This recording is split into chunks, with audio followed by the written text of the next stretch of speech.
Oh, jeez. Brain working. Mouth functional. Arms better. This game takes quite a while to load, I will say. I thought it would be like, oh, I'm gonna press the button and I'll time it right, and it's I'm never gonna get that timing right, am I? It is very cool though. I'm happy that we get to do this again. It's still kind of quiet. Turn it down a tiny bit. Turn it up a little bit, I mean. There we go. That should work. Acquire new components. Yes. Acquire new components. The red dice are a look. I do like the red dice. I remember as a kid I owned like translucent, it was like red and white dice, and they were a kind of meaty 6-sided die. They're pretty big. I appreciated them. I need more dice like that. Just big dice, you know, like big D6. 6-sided die just because when you throw it across the table, it just knocks everything over and it just sends everything to sends everything out. We get to play again. It's like I know very well that I probably could be playing something more topical, more, you know, I could play anything in the world, but this game is definitely my indulgence. I like this a lot. I like this game a lot. Alrighty. So alright, so last time we got to meet our character. The person we play as is a sort of jerkish would-be hero who travels with a large lizard named Mar. And the two of them, and Mar's a monster, I think, but he understands English but doesn't speak. We met Melanie, who is a witch who hates the dragon. So we team up and we're hunting for the dragon, a mythical dragon of yore, who came back after getting whooped. And we have a rival team of adventurers who suck, from the Ivory Order. And the Ivory Order guys are just the worst, because this lady Gwendolyn keeps being awful. And they basically just keep they keep sniping our successes. So that was lovely. We then went to the forest, and when we went out to the forest, we ended up meeting a elf lady whose name is blanking on me, and she joined our party, but she's like an elf archer. One of these days, I want to have like the dainty archer. Can the dainty archer be like a dwarf? Like a tiny little dwarf dude or a halfling or something? Because I swear, every single time it's like elf female archer. It's not a bad thing. It's just like, I don't know. It's why I kind of like of all the gripes I ever give. This is the nice thing I say about Baldur's Gate. The fact that the barbarian is the nicest person in the party, because Karlach is super nice to everybody from what I've seen. To me, that's peak character. It's like, oh yeah, this is the person who can lift a bus over their head, but they're the nicest person. I like that a lot. All right, we were also exploring. Let's see. Next objective is head east to Unionville, because Unionville's where the monsters and people live in harmony, which is weird. Okay, and we have. Let's see. Yep, because we have. Oh, whoops. Party. We have. Well, no, I just want to see. Can I inspect? Because we have my character. We have Mar. That's Melanie. And the fact that her name is lost on me is really funny. I don't know why. It just makes me laugh because it's like, why is it that of all characters, why is it? Yeah, so this is, oh, it's Winifred and her boob window. Winifred and her boob window. Berwyn, who's just, I don't know, he's tier 3 and up in there. This guy's tier 4. I don't know what his deal is, but Hedwyn's just awful. Yeah, this guy's awful. These three are awful as a trio. It was Ridis. That's what her name was. It was Ridis. And we're doing our best. Yeah, so the would-be hero wants to slay the dragon to get rich. Mar's along for... Mar's just been around. He's adorable. I love him. And Melanie is a witch who wants to slay the dragon. And the Ivory Order is generally led by Queen Nilla. Generally. We met Ridis' mom, who was very cool. I don't know why the elves have to dress like that. Oh, that's Dr. Cypri. I don't know. He looks simultaneously way too young and way too old at the same time. Very confusing. Very impressive, but confusing. There's a bunch of NPCs that we have met. Excellent. All right, cool. All right, brain is working. Exploration to begin. Let's go. I remember last time, I think I said something about wanting to explore everything, but let's see what we got. Who's this? An armor-clad knight stands, exuding an extraordinarily powerful aura. The knight faces you and asks, might you be challengers? But after sizing you up for a long moment, his shoulders slump and he mutters, no, you are not yet ready.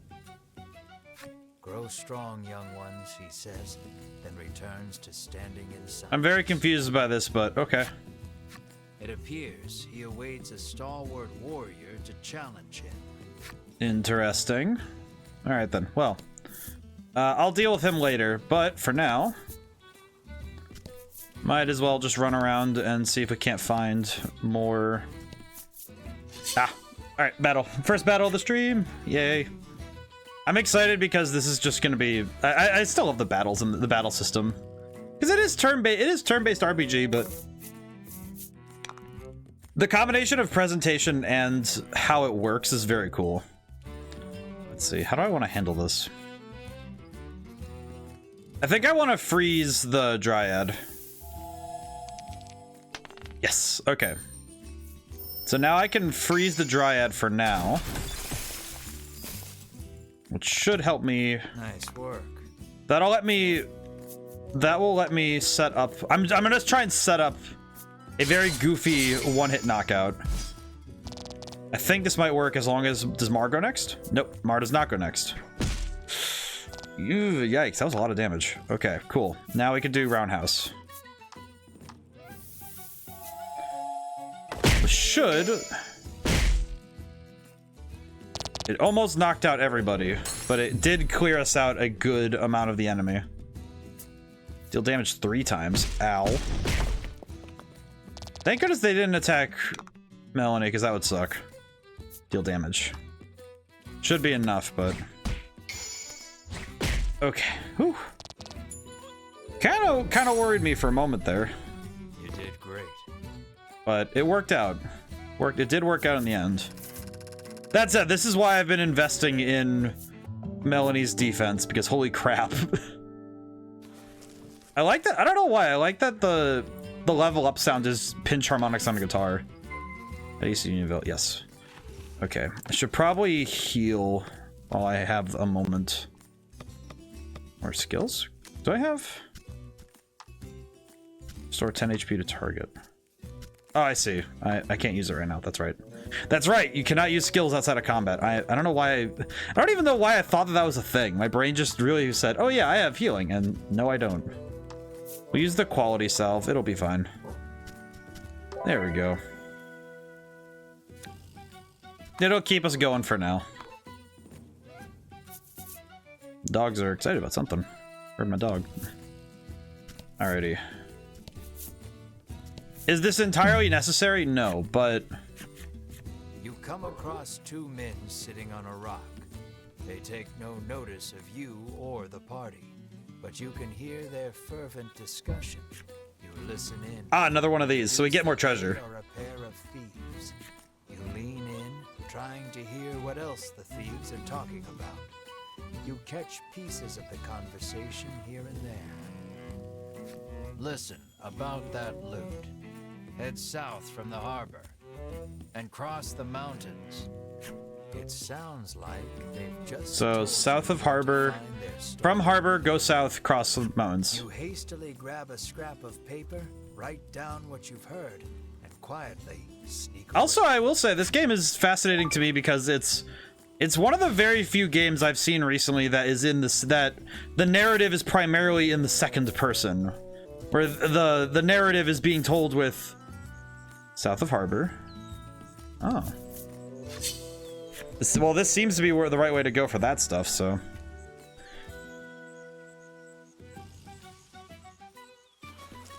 But it's because it's using yous and, you know, it's describing things in that second person voice, not, it's pretty specifically avoiding, it's not a first person game, and it's not doing so with an omniscient perspective. It's this, you do this, you do that, and it's like, I really like that. I think it's very cool. Okay, yeah, that wasn't gonna do a whole lot, but I wanted to build it up so I could do, I think this will work out. That did do a lot of damage. I will say, Melanie continuously getting dunked on is worrying me. I should probably get her some better. I probably should head up to Union Town and just get better armor. Seems to me like whatever I can get from there is going to be far more worth it. So let's do lightning strike and finish this up.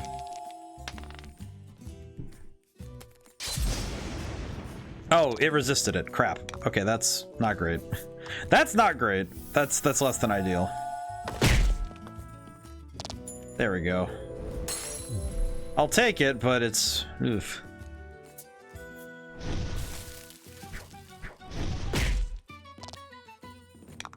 Don't know why they have to dunk her so hard. Okay, I just need to do 3 damage, so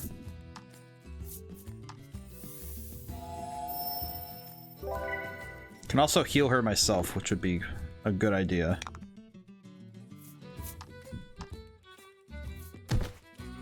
I do find it kind of funny that Mar, just by having the most health, is being targeted the least.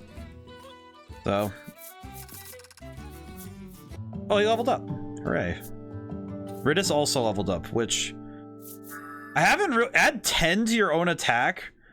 So she can add 10 to her own attack. That's a stupid amount for this game. That's an insane amount of attack to add.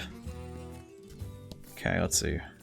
I like to chart out. Oh, I was gonna say I'd like to chart out the mountain range there, but that's fine. I'll take it. Ooh, okay. Probably want to freeze one of these guys because I'm worried about getting the. I'm worried about the crackback more than anything.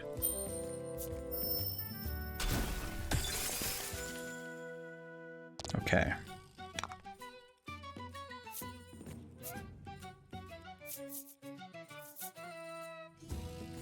Okay, also, you know what? I am just gonna heal her. I feel like it is very dangerous for her to be anywhere on low health.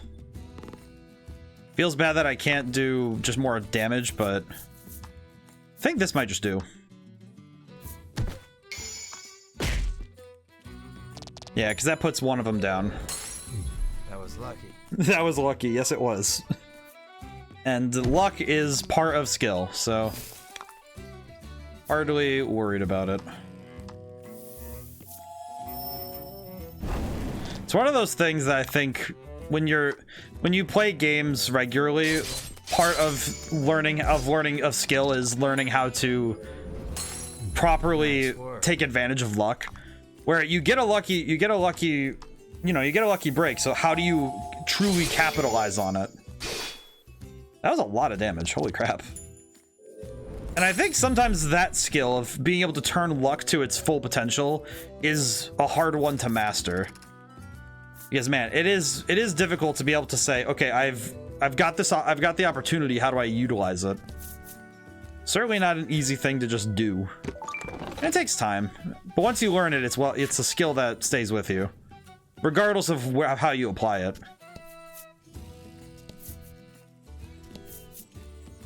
Is there a road up there? That seems weird.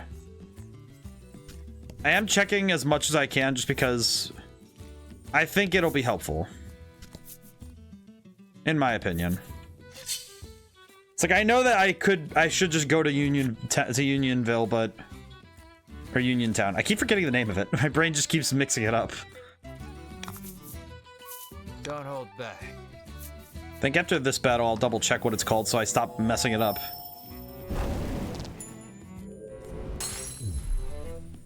I think it's because it's such a different name to the other one we were at. Thriston. It's such a bizarre name by comparison. All right, finish the job, Mar. I do appreciate that reserve teammates get experience regardless. So Ridis is gonna keep pace with leveling regardless of what I do, which is good.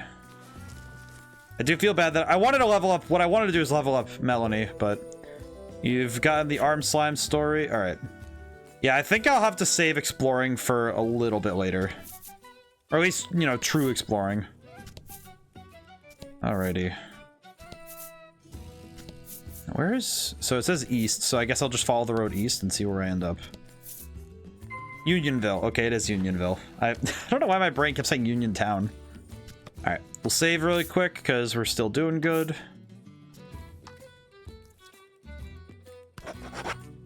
Alrighty, let's go see if we can't find our way there. Alright. Well, we saved our game, which is good. Oh, event. Something flies in front of you. Your friends are startled back, but your hand shoots out before you can think to stop it. You manage to catch whatever it is. When you open your hand, you see what you've snagged. A numbstay ring. That's pretty good. Being able to help against paralysis is pretty solid. Oh, a sign. This way, that way to Unionville, this way to Shoreland. Let's head to Unionville first, shall we? Yes, we will. Even though, I like how the game's like, oh yeah, we should go to Unionville first, and I'm just thinking I've explored a good chunk of this place, so yeah, I probably should. Enter Unionville, yes, please. I probably should be nice and enter where I need to go. You see something approaching from up ahead. Do not attack it. A monster, Melanie shouts, readying for battle. Mr. Flobby, get back here. It's dangerous out there, a young girl chides, taking the creature back to the village. Yep. It seems you've finally arrived at Unionville, a village where humans and monsters live together in peace. What a weird place, remarks Ridis lightheartedly. I like it. Yeah, see, it's like the whole narrative is told like this, which is really fun. We aren't staying a moment longer than necessary, says an unsettled Melanie, her distaste for monsters plain on her face. She doesn't like it here. I see. Ask the denizens what they know about the dragon. I will also take a quick gander at the stores. Let's see, what do we got? Hopefully they have some new stuff we can get. That's an extra 4 attack. Holy crap. Thunderstaff, Air Splitter, Knight's Armor. Oh, I see. Ridis can use the Knight's Chainmail. Interesting. The Fairy Dress, Ring of Protection, Fire Stay Ring. Water Stay, Wind Stay. And I'm guessing those will resist against certain damage types, which is good.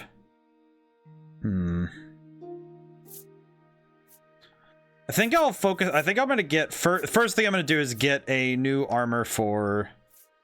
Buy and equip.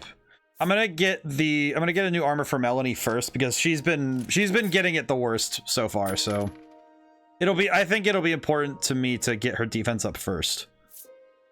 Let's see. I think I'll also buy something if I'm pretty sure I'll need to use Ridis in the next.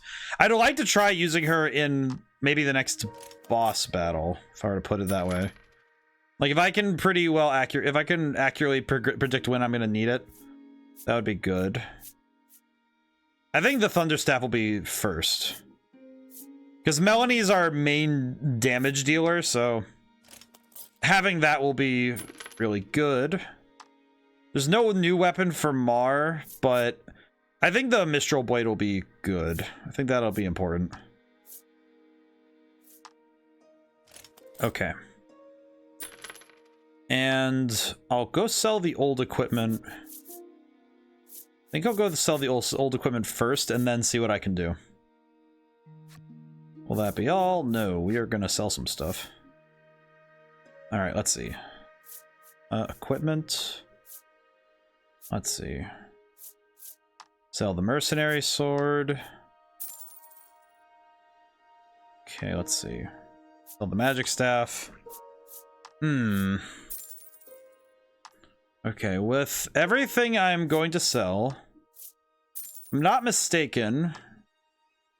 I don't think I'll. I don't know about the. I don't think I'll use the numbstay ring, but I could sell because I got that numbstay ring from a random thing, so I could sell this numbstay ring, put the ring of protection on Ridis, and then I can buy one more weapon, and that will be okay. Buy one more weapon. Which I think the weapon I'll buy, yeah, because well, we can buy the air splitter. I should just make sure. I'll make doubly sure that there's. Yeah, we're good. Okay, cool. So we'll buy the air splitter for Ridis. Buy and equip. There we go. So now we have as best an attack stat as we can get for everybody, as well as cover everything we need, so we're good. Upgrades are always a good idea. Item shop. I'd like to say we should buy... I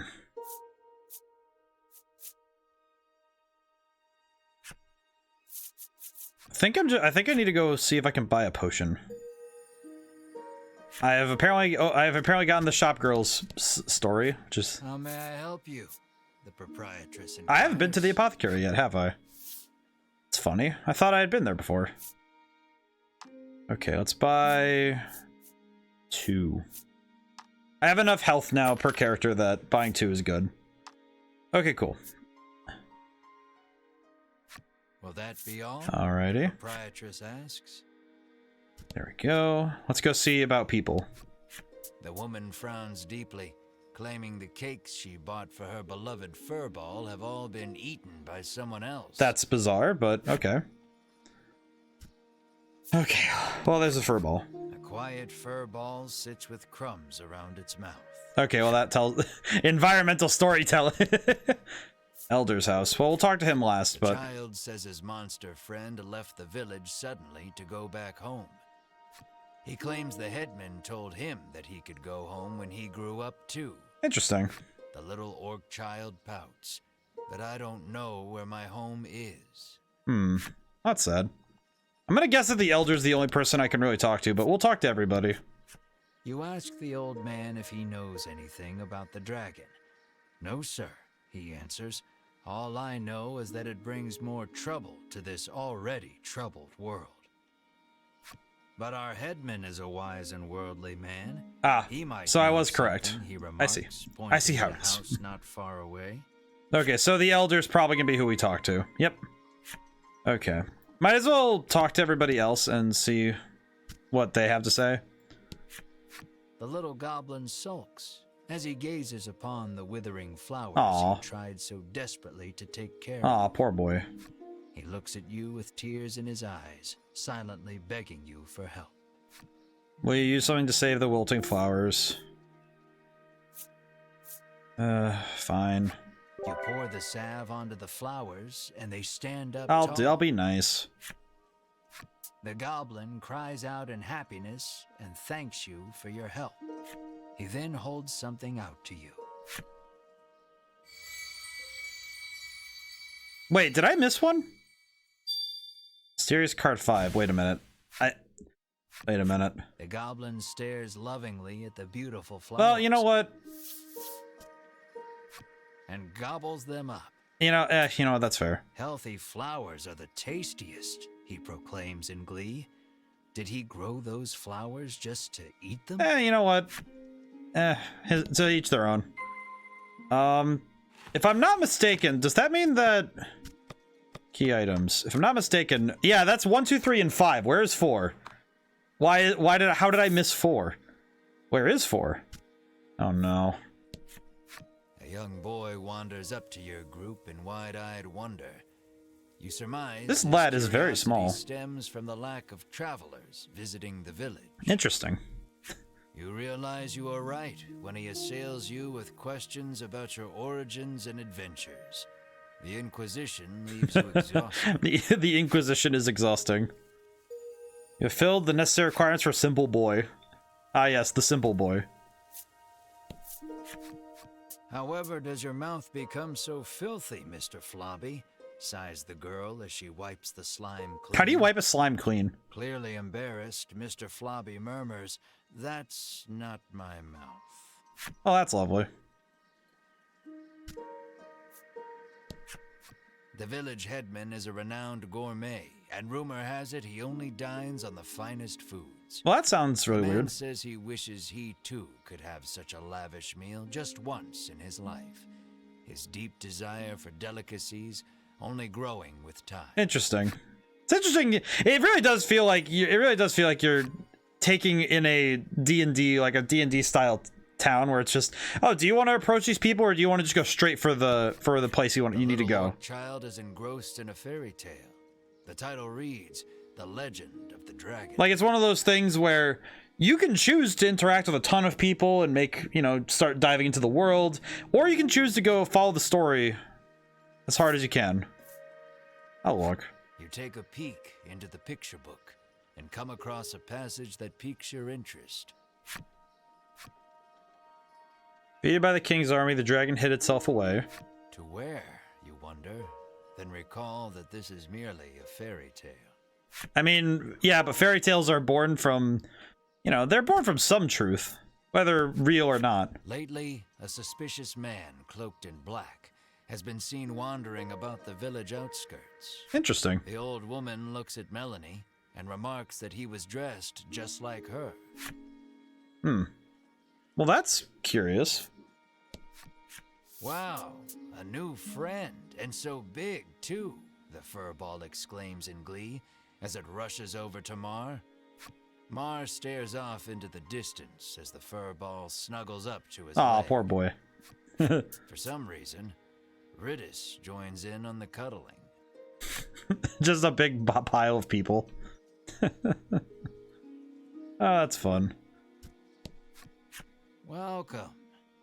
You will be instantly transported to any location you've previously visited. Travel for 100 gold pieces. I would, but I straight up would not be able to get back, so I can wait on that.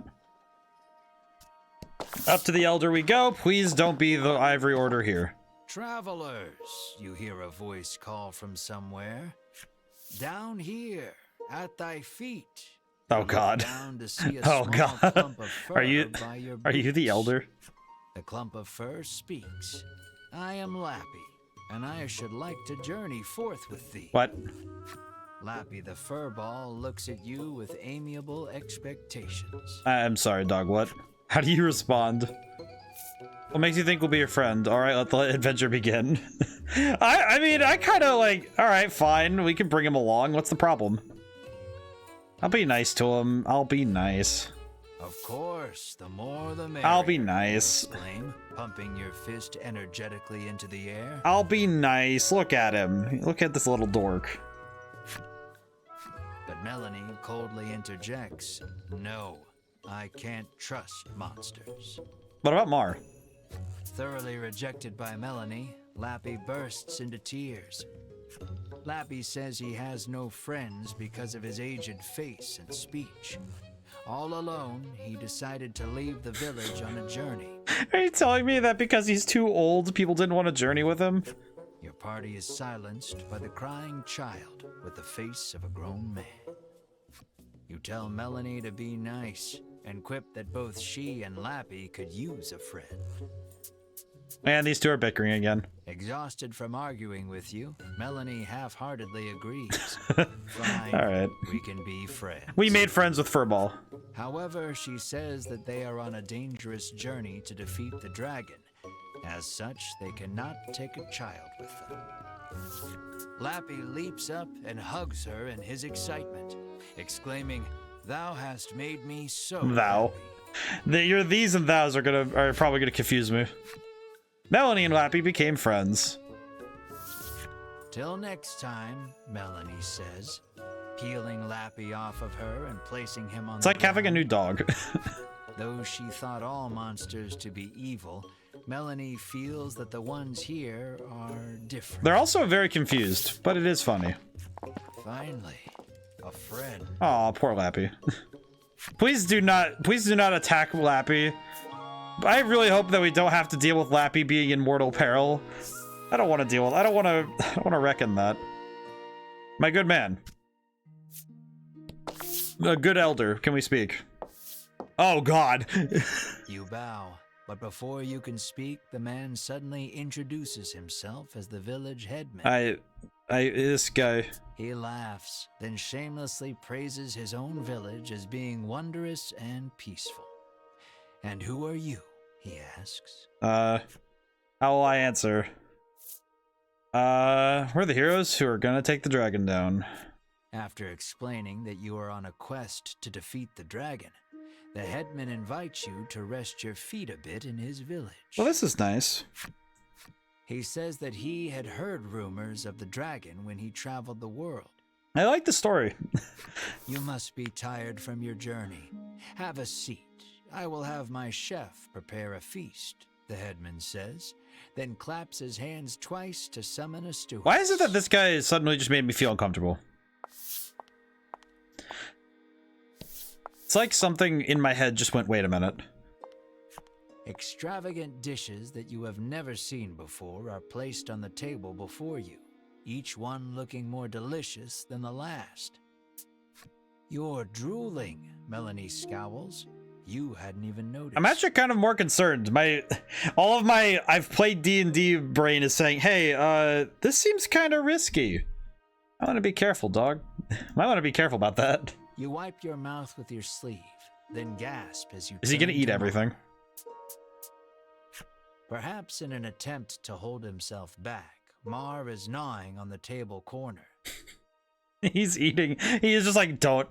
He's trying not to eat everything on the table right now, but in doing so, he's just gnawing on the table. There. We'll eat soon. You reassure Mar while gently stroking his head. He's like Chewbacca. Oh. The doors fly open in the next instant, and a girl runs Oh in. God, here we go. With tears in her eyes, she tells you that her dear companion, Mr. Flobby the Slime, is missing. He was stolen. The headman's eyes go wide in surprise. We must find that slime right away, he says anxiously. You are starving, but it doesn't look like you'll be able to partake of the feast before you because of Mr. Flobby's disappearance. Why is Mr. So you say, we'll look for it. We will find your slime, and then we feast, you add quietly. That's fair. I'll take that. Melanie reminds you that you are here to get clues about the dragon from the headman. What's the difference? Literally everything. Hunger taking its toll, you two begin to I feel like Melanie and the main character's entire dynamic is argue until they solve the problem. Brave heroes, the headman interjects, then bows his head. Would you please find her slime? Yeah, we can do it. It's fine. It appears the story has hit a standstill until you find the missing Mr. Flobby. You need to hear the whole story from the young girl. Mr. Flobby. It is kind of funny though. Just, oh yeah, we need to find Mr. Flobby. Find out what Mr. Flobby's friend has to tell. We must go find good old Flobby. All right, where is Flobby? The girl sobs, wailing about the missing Mr. Flobby. The Mr. Flobby, really? Melanie places her hand atop the girl's head and promises that your party will find her companion. The girl then hands something to Melanie. It looks like the muddy handkerchief she used to wipe Mr. Flobby. She asks Melanie to wipe Mr. Flobby with it after you find him. Okay, so we have the handkerchief. The girl claims to have searched the village but cannot find her friend anywhere. Regardless, looking aimlessly outside the village would be a waste of time. Okay. Decide to collect more information in the village. That just makes logical sense. So ask people. Let's see. Let's start with this guy. Oh, nope, nothing. Oh, this lady's glowing. Wait, hang on. The lady is glowing. Let us see. She says she saw a suspicious man in black with a slime outside the village not long ago. Ah, I see. She claimed they went northwest together. Okay. Did that man take Mr. Flobby? You resolved to leave the village in search of the pair. Well, that seems easier.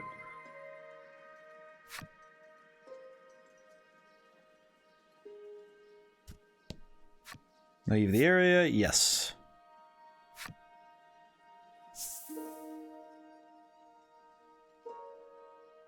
Alrighty, so northwest. So we gotta go up this way until we find it. Curse. I probably could have explored this area beforehand, but oh, well, look at that. All right, I think what I'll do just to make sure that we're ready is I'll scope out the full area, which might give me a battle or two more, which might be worthwhile for us to happenstance. Multiply XP earns from the victory by 2. Oh, all right then. I'll take that. Sheesh.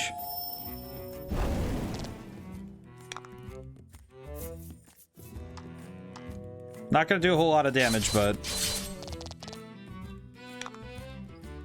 okay, yeah, no, never mind. We cook with this one.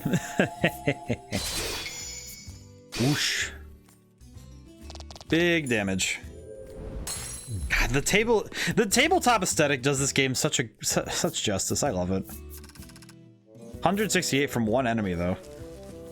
It's like, yeah, it's only 168 experience, but it's still pretty good. For a single victory, that's pretty solid. Okay. I am going to very quickly complete this jaunt so we can... And look at that. My work was rewarded. I am going to very quickly... I will very quickly get the rest of these tiles flipped over. I don't like leaving things unflipped. It feels weird. It feels very wrong. One would say... It feels very... It feels downright foolish to do so. Alright, we'll take that. I think I'll do this, and then we'll do roundhouse, I think. Because that should... Yeah, that'll win the... That'll at least... The action economy is efficient. Whoosh. The action economy is very efficient. Excellent. Okay, that's gonna be a little rough, but I think with a flame I'll be able to get past that defense buff. Yep, I was correct. Oh, that worked out. Congrats. Congrats. Enjoy yourself. That extra, it's all that extra little bit of experience always matters in the end. It's the truth of every RPG. That last little bit is always the most important bit. 1,000 gold. 1,000 gold is also gonna be really helpful. Okay, now that I do have that cave discovered, so I can come back after a moment because I am going to look around. I would like to have this area figured out. That looks wild. What am I looking at there? Okay. I am going to try and... Oh, not getting lucky with the freezes, but that's okay. That's fine. Oh, that's right. It has 50 defense. I almost forgot. But I think this will work. This might work, maybe.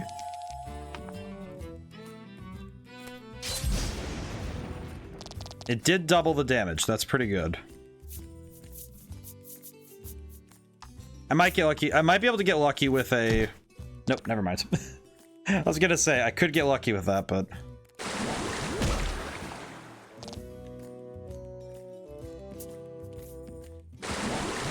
Why are they all attacking Melanie? Oh no. But it's funny looking at this because a lot of... Like, my as I've said earlier, my general instinct for this is D&D. And I think that is still pretty true for me, because I think it's proving quite close to what feels like a D&D campaign, which I think is nice. Let's see. I need to heal Melanie. I probably should be. I should be hard focusing a target. I'm not doing this as efficiently as I well could. Yeah, because normally what you want to do is choose one target and focus on that target until they go down, and then go to deal with the other ones. But yeah, this is gonna be rough.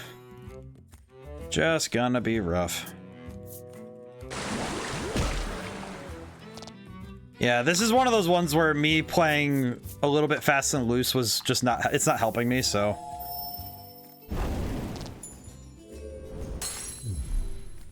Okay, and if I use Lightning Strike now, I should be able to wrap this guy up. Oh, I missed. That's not good. Let's try something like this. Man, that did not do as much as I hoped it would.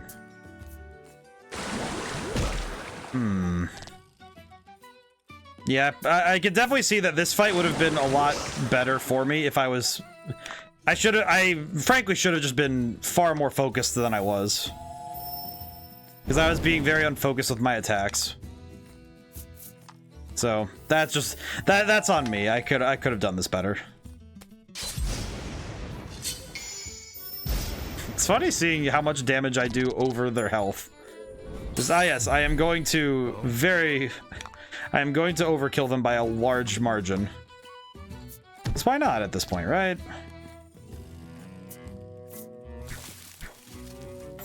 Okay, so they can't get more than one defense up sticker. That's right. That's right. They can't get more than one.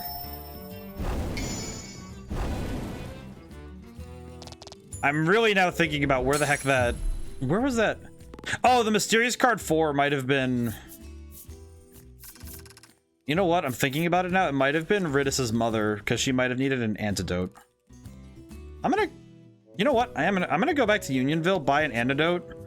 If I have enough money, I'm gonna buy an antidote, go back to... See if I can't go back to her and see if I can't figure out where that person is. Let's see, buy. I can also sell some stuff while I'm here. Let's see, buy antidote. Well, I did not need to buy one, did I? Well, you know what? Never hurts to have more. Okay, we're good. I'm going to use the carriage shop and see if I can't go back. Advent, let's see. Advent, next in Thrysus, choose another town. Woodwind. Let me go back to Woodwind really quick. I don't know, I just had the thought and I was just realizing I missed a card somewhere. And I'm fairly certain it was here. If anywhere, it's gonna be here, so... I would like to find out.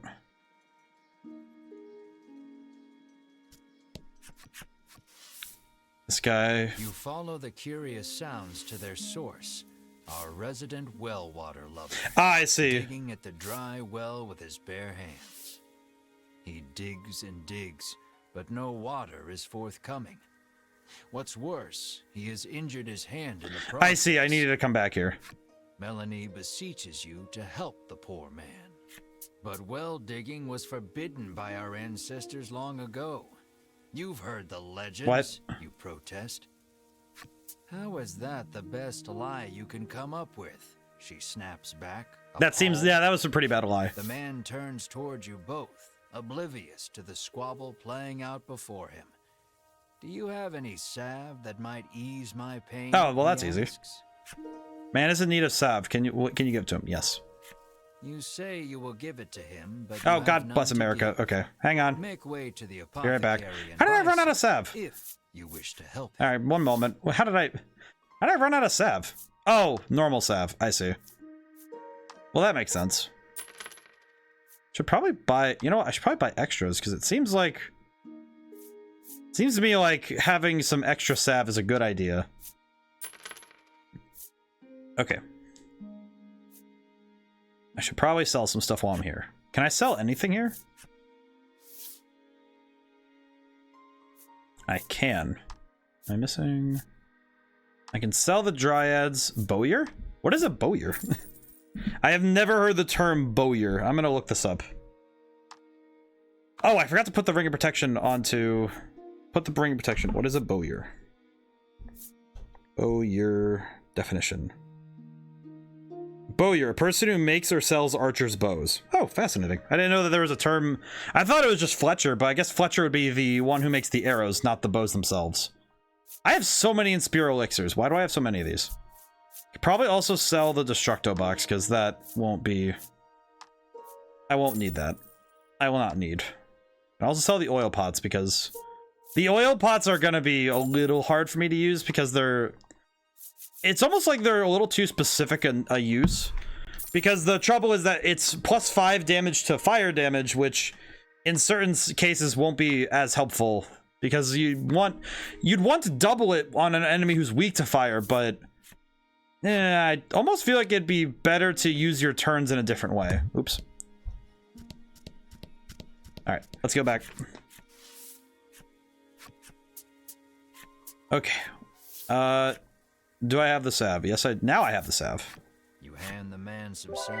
All right, so what do you have? Do you please tell... The instant he applies it to his hands, he resumes his furious digging, this time punctuated with shouts of "I feel incredible."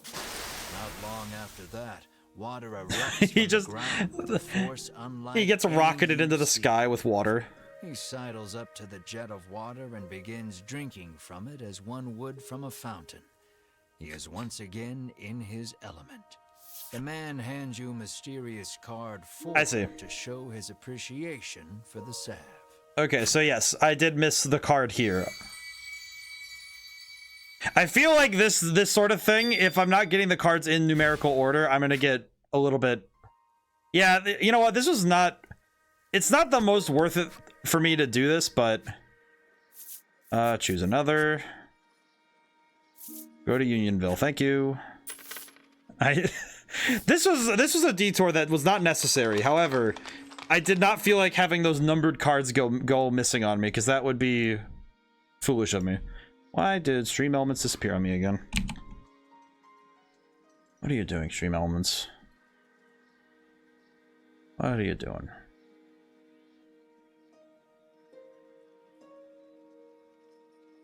Strange. It's being weird. Ah, oh well. It's being weird again. Oh well, what are you gonna do? Well, that's funny. You can press A and A again, so it'll just let you leave. You can just re-tap it if you need to. That's funny. I actually have not tried such a thing, so that's funny. Let's see, flip those two over. Flip this over. I feel like my desire to have the map properly discovered overrides my desire to continue, which is really silly. The wind picks up speed. A tornado is What? forming. Roll a 4 or higher to avoid the danger. Oh no. You and your friends get swept up in the tornado. Ow. By the time you escape it, you're battered and bruised. I'm going back to town. I'm gonna go sleep at the inn then. I didn't realize I know that there was the bit with the falling nuts from earlier where you could take damage, but I have not. The tornado is a new one. I have not seen that yet.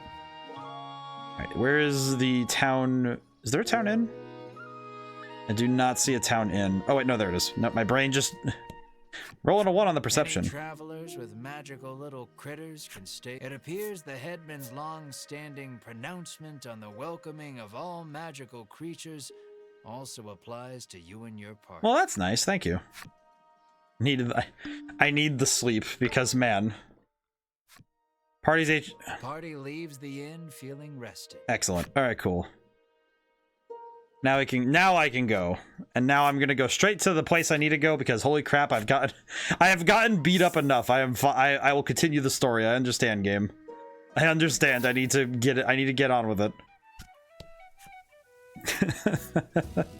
It's one of those things where the DM's like, all right, buddy, stop running away from the plot. Get on with it. Come on. Poking you with a stick. Though a torch is not strictly necessary, it would certainly help you find your way through the dimly lit shrine. Check the nameless shrine for any sign of Mr. Flobby. See if we can find our boy. Oh.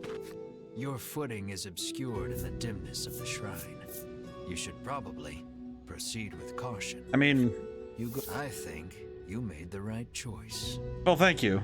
I go forth slowly and steadily, taking it one step at a time.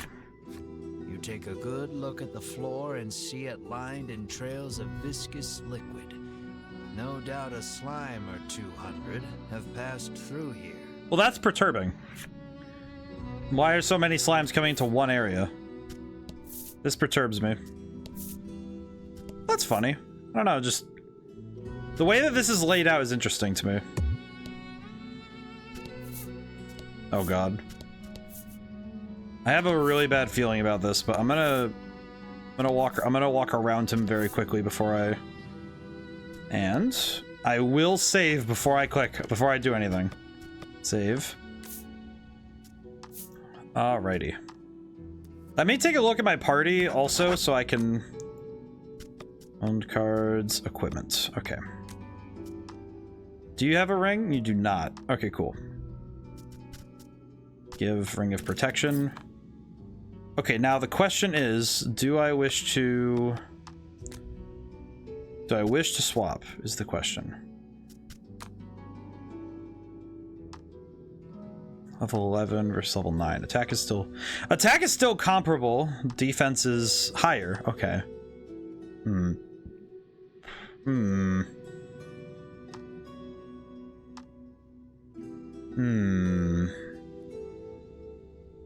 I think I'll swap for this fight. I'll swap Mar for Ridis, I think. Party. Just for this fight. I think I'd like to see how this works out. Alrighty, let's see. That doesn't look good. It looks like poor Mr. Flobby is being held captive by the Mystery Man. The Mystery Man. Hand over that slime, you shout to the man in the dark. You speak as if I kidnapped him, he remarks, curtly turning to face you. Hey, well, that's new. So you both have a weird saddlebag. You both have basically the same outfit. What are you, members of Organization 13? What is going on with that? When your eyes finally adjust to the surrounding darkness, you realize the man's clothes look eerily similar to Melanie's. Melanie's mouth falls open in surprise. It seems the man has noticed Melanie as well. Uh-oh. Backstory. It looks like the two know each other. Backstory. What do you suppose the relationship is? The man says that he and Melanie came from the same village, where this was their native dress. That's curious. The man's revelation makes you realize that you know almost nothing about Melanie's past. We have no backstory. Hey, Future Savior, how's it going? Thank you. Okay, claim first. I swear I got this earlier. Nobody got it earlier. Take the chance to find out more.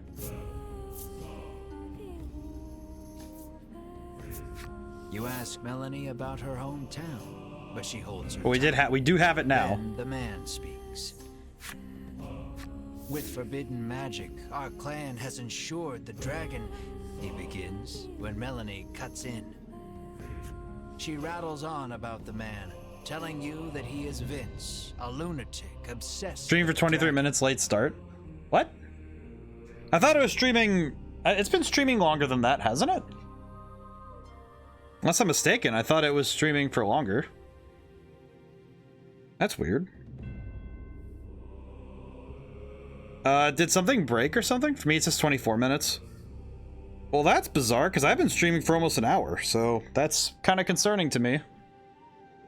I'm probably gonna have to check the VOD over later and see what happened, if anything happened. That's kind of concerning. You know what I could do, actually? I could probably check something very quickly. Let me check something very quickly, because now I'm very curious. Panel. Alright, I've muted the desktop audio, yeah. Also, hi.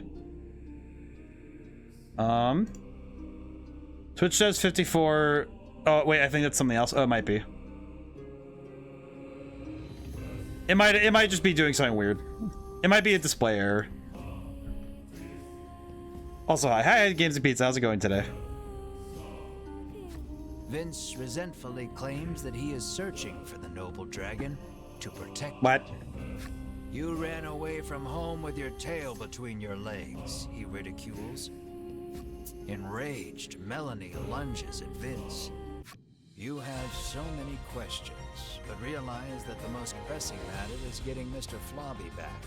So you ready for battle? It's time. You guys are just in time for a boss battle. Careful, he won't go down easy. I hope that's the case, because I would be very concerned if that wasn't. So what do we got? 100 health, 23 attack, 10 defense. Happenstance cards will trigger each turn during this battle. Gain 1 gem. Okay, so we gotta make this work. Let's see. Freeze. Fox of the month. This will be the last week for Yorikobi. Please be higher. Yes. Okay, frozen. Get frozen. Resisted. He doesn't freeze. That's not good. Let's see. Add 10 to own attack. Okay. So I'll need to build up rocks. We're rolling. We are activating everything today. I'll roll it through my phone after I attack. Hit him.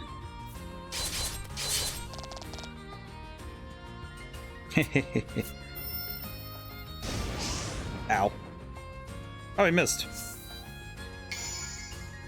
Let's see.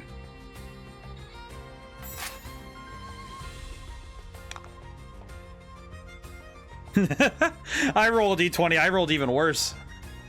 My initiative rolls are clearly not doing it. Okay, I need to have 2 for Ridis' turn. Ouch. That's all right. Some turns you roll bad initiative. It's okay. Okay, so 30 attack, double damage. This might do a lot. With the critical? That almost ended the entire boss fight. During the fight, Vince asks, "Do you know the truth about that village?"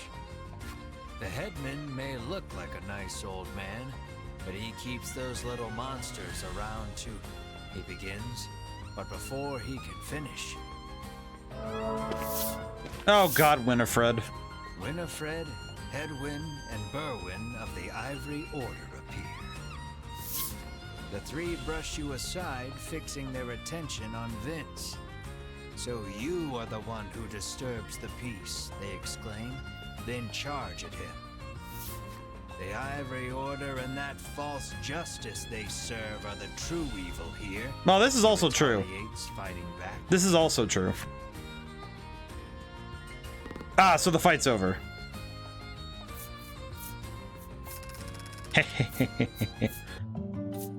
I'll take it though. Deal light damage to all enemies. What? Ridis leveled up. Right up to 11. Holy crap. Gain immunity to poison, deadly poison. Melanie leveled up. Gained charge spell. Mar leveled up and got demonic dance. Provoke all enemies' action until next action is taken. Oh, so he can actually draw the attack. He can now draw people away in the fight. That's good. Seeing the 2 parties occupied with each other, you realize this is your chance to grab Mr. Flobby. I am going to get the boy. Save Mr. Flobby. Save the boy. I'm taking the boy. Perhaps wary of humans, Mr. Flobby dashes out when you draw near. No, the boy is gone. He is out of here. Mr. Flobby is gone. We gotta go. All right, well. Yeah, I'm just gonna leave. I'll see you guys later. Winifred, please get killed on the way out. I'll see you later. Hopefully as a corpse, but no, it's fine. Like, the Ivory Order and the Dragon, neither of them are good, so I'm just gonna... They can deal with each other. I'll just leave that alone. Hi, Flobby. When you reach out to grab Mr. Flobby, he suddenly attacks. Flobby, please.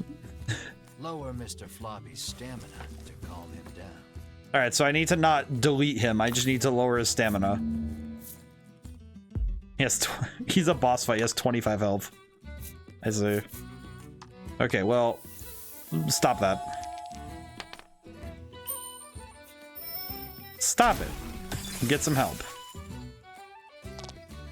I don't think I'm gonna be... I just realized I can't really... Oh no, this might... Oops. Just deleted Flobby. I'm sorry, my boy. I'm sorry, my boy. I had to delete you. No stamina. All right, Flobby, are you okay? Exhausted from the fight, the raging Mr. Flobby finally stops attacking. So the name is still so silly. But it seems he hasn't. Yeah, guys, it's been very silly. He glares warily at your party. Find something to help return Mr. Flobby to normal. It's the handkerchief. Oh, my boy. You wipe Mr. Flobby's mouth with the handkerchief you received from the girl. There we go. Then you hear a quiet voice speak. That's not my mouth, Mr. Flobby murmurs bashfully. I'm definitely wiping his butt. It looks like the girl's familiar I'm wiping his scent butt of with the it. handkerchief returned him to normal. How does slime anatomy work? Having regained his senses, Mr. Flobby heads back to the village. You place the increasingly sticky handkerchief in your bag. I would not put that in my bag. Do not put that in your backpack. Oh. Actually, wait. I should probably... Let me see everybody... Skills. Let's see. Deal light damage to all enemies. We don't have anybody who can heal during battle, so keeping a heal is going to be nice. We have items for doing deadly poison, though, so I'll swap out for spinning ray. We have items for that. We have money for that. And I think the other thing we got was a passive. Seems to me. Charge spell, generate 2 gems. I have not used Thunderstorm this whole time. I do not get to use Thunderstorm ever, so I'm gonna swap that out. It's too unwieldy. So I think we'll do it this way. This is gonna be good. Yes, sir. We're at the hour mark. How's everyone doing? Has everyone been doing well?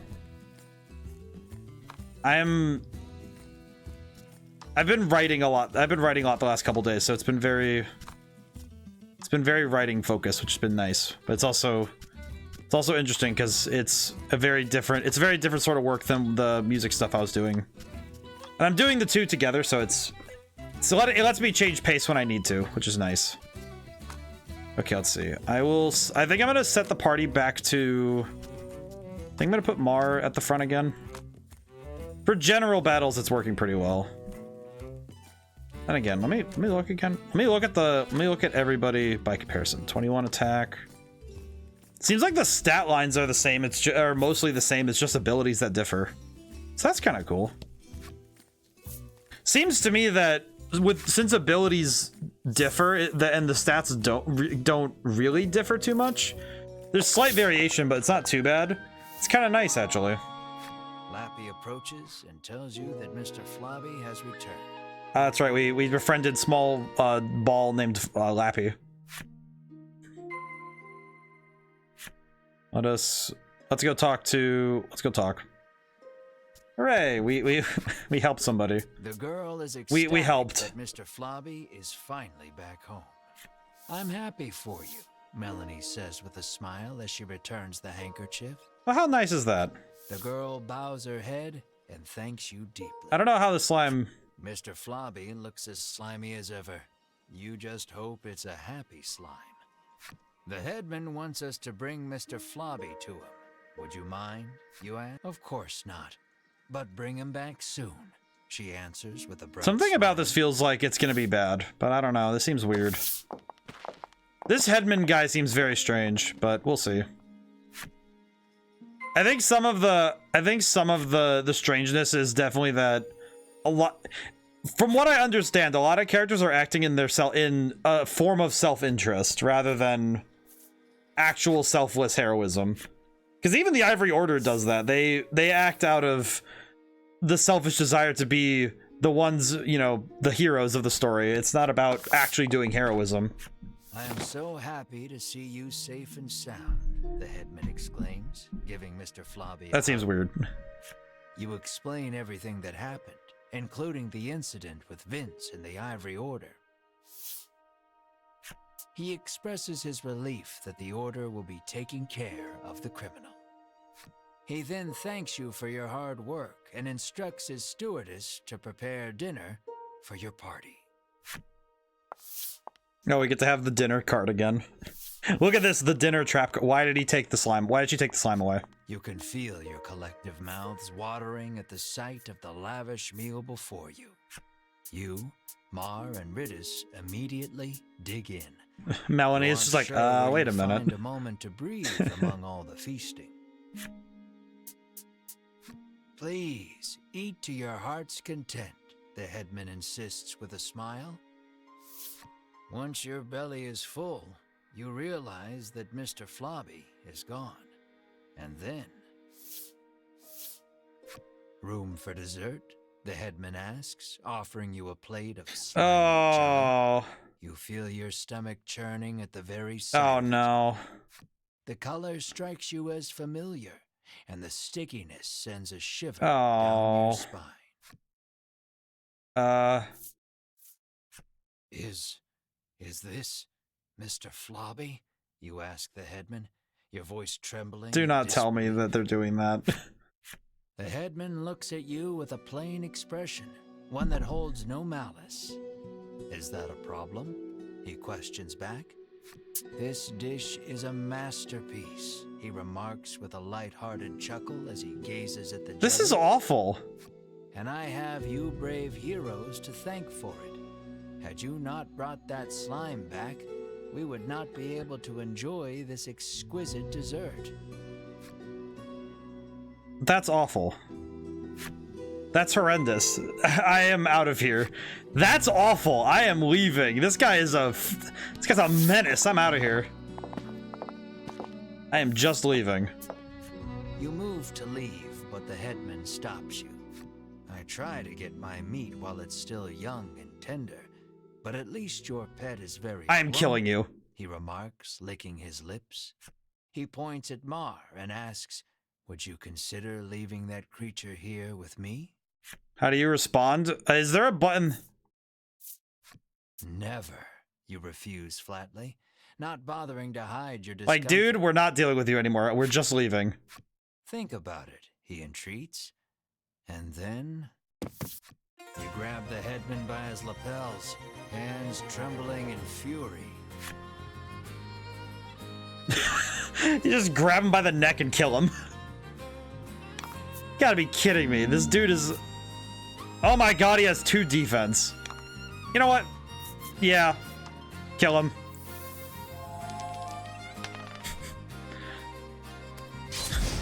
So much overkill. Wow, it really is. Well, it really is like playing a murder hobo in D&D. Just throw him out. Just congrats. He's congrats. Knock him unconscious. Just like, get away from us, you freak. You pummel the headman with all your might. Curled up on the ground, the headman groans in pain, but insists that monsters were meant to be eaten. You hug Mar tightly, reassuring him that you will not hand him over. That is straight up the equivalent of, hey man, your dog looks really cool. Can I eat him? It's like, I could kill you.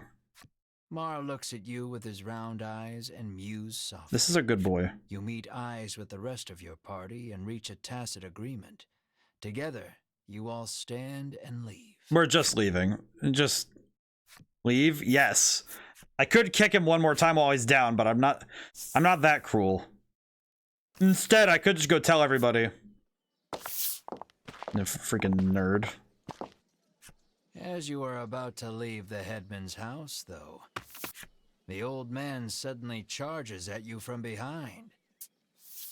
But Mar, the keener of you two, is quick to block his path. With a crash, Mar and the headman tumble to the ground. From the headman's hand falls a small blade. It clatters to the ground, covered in blood. Oh no. Did he really just hurt my boy? You take the injured Mar to an inn where you can watch over him. Aww. You gaze at the They unconscious stabbed my Mar boy. with concern. I hate him. Despite the shallow wound, no amount of medicine seems to rouse Mar from the bed. I heard that my friends were in danger, so I came as quickly as I could, Aw. he says. They hurt my dog. As he reaches Mar's bedside, he leans over and licks his wound. This is what you call it extract, he shouts. He explains that it is a poison extracted from a certain monster. If it enters the body, it drastically reduces one's strength. He rushed me with a poisoned knife because he couldn't eat my friend. Hearing those words, you realize the headman's blade must have been coated in this poison. Mars' condition starts to make sense. That is horrible and cruel. Isn't there anything we can do? Melanie asks. Yeah, this headman needs to die. Lappy's eyes widen in realization before he places his mouth over Mars' wound and begins sucking. What is he doing? He then puts the whatchamacallit extract into a bottle and hands it to you. I see, so we have to take that to the apothecary? Lappy says that if you follow the road south of the village, you will reach Shoreland. He tells you to give the extract to the famous nutritionist there. What do you say to Lappy? Got it. Realizing that you are at fault for this, you don't hesitate to undertake the quest. But this is strange. The extract comes from a monster, so it should have no effect on one, Lappy remarks with a curious tilt. Is Mar a dragon? Is he a dragon? Mar's removed from the party. Ah. Why did the headman have to poison my boy? Set up your party? Yes. The fact that he was rushing with a poison. It's like, I'm gonna rush you with a poison knife. It's just like, really? You're awful and you deserve a bullet, my good man. What an actual freak. Oh, ma'am.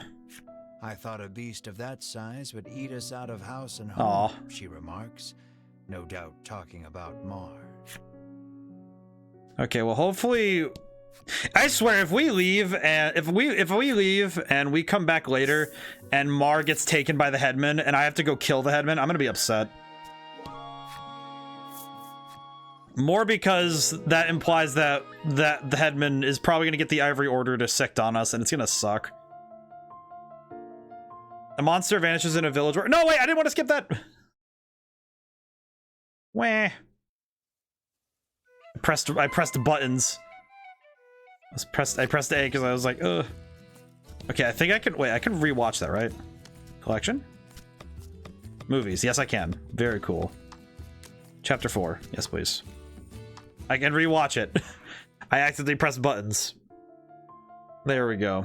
I pressed buttons, so now we're good. A monster vanishes in a village where such creatures live together in peace with humankind.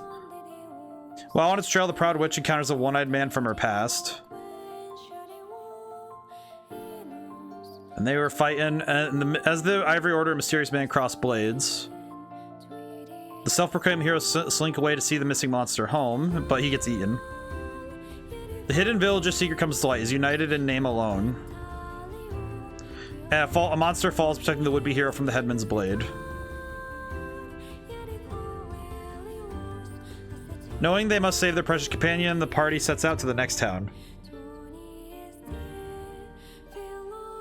There they meet two stalwart men who devote their lives to nutrition. Holy crap, those guys are jacked. Wait a minute. Chapter 4, Shoreland. Are you telling me those two guys are the two nutritionists? One of those guys is built like a JoJo character. He's built like a pillar man. All right, well, thank you. Wait, there's only 7 movies. Wait, does that imply that there's... Okay, Shoreland is... well, that's the Barren Harbor, so... Shoreland's down the road, so let's see.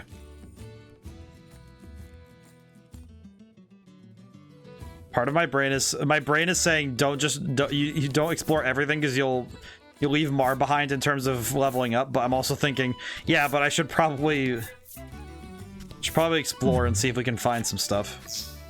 A monster appears. Rather, you approach it because the poor thing's paralyzed. Oh, he's paralyzed. Poor boy. You may be able to aid it by administering some curative. I'll help the thing. I can help. You take pity on the creature and administer some curative. Able to move once more, it makes a clumsy attempt at a bound, and then it is gone. Well, I feel good about myself for doing that. I just feel like I did the right thing by being a nice person.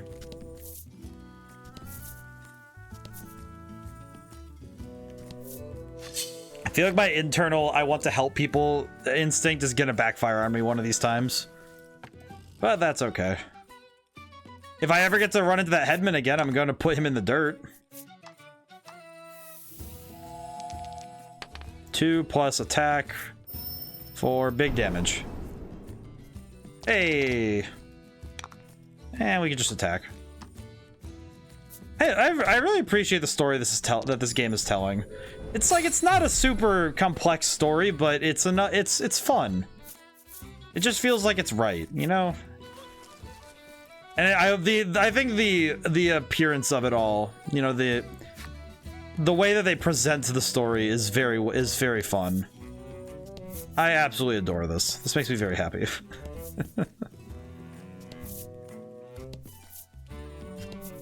Absolutely marvelous. Ah. There's something also just to be said about you know, it's a simple story. You don't need to we don't need to get super in the weeds about it. It's just we're having fun. I think I am gonna because the water elemental doesn't worry me too much, so I think what I will do, deal dark damage, inflict poison if the roll is 4 or greater. Let's try it. 10. And poisoned. Nice okay, work. So let's see. Let's try spinning ray. I'm very curious how this works.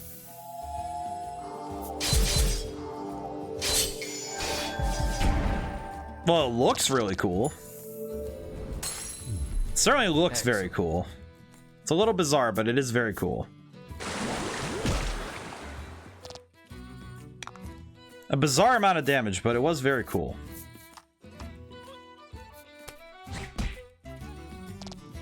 I could try to go for the... I could try to go for this again and see if I can poison him. Yes! It's kind of funny when you land something like that because you're kind of just shooting in the dark a little bit, but it's very fun. 6 damage exact. Hey. I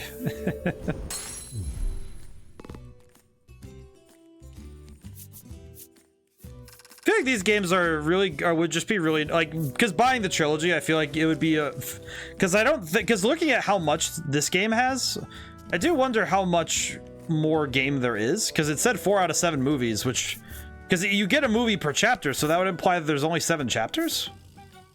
I'm not mistaken. So I'm gonna guess Shoreland is on the shore, so... Oh god.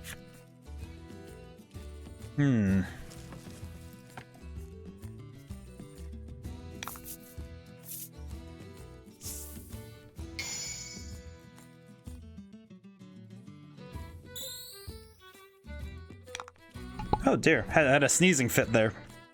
Ah. Oh, the backgrounds of the cards change depending on where we have the fight. Oh, that's cool. I didn't even notice that. That's actually very fun. That's a fun addition that they really didn't need to do. I wouldn't have noticed, but then my brain said, "Oh yeah." I don't think I would have naturally noticed that, but that's actually really cool. Good work.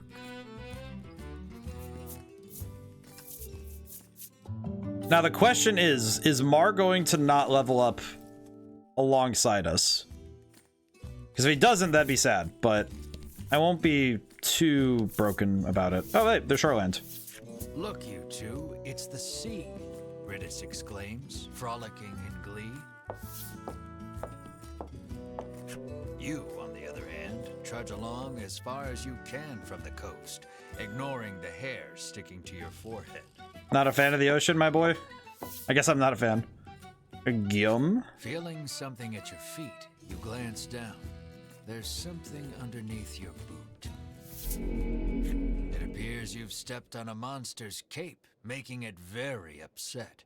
It attacks you in fury. I stepped on his cape? I'm sorry. I'm sorry, my man. I did not realize your cape was there. But I guess we can do this. This will be fun.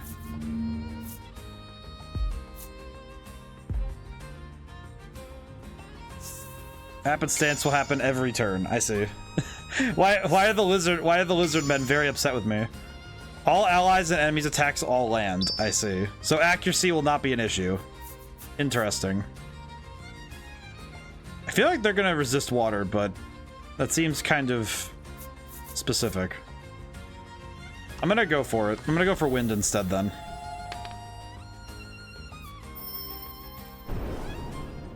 I didn't do too much damage, but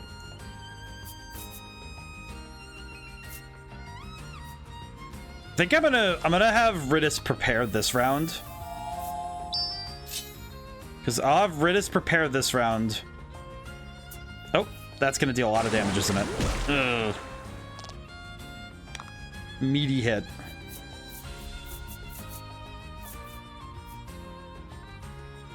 Okay, let's try lightning and see what happens.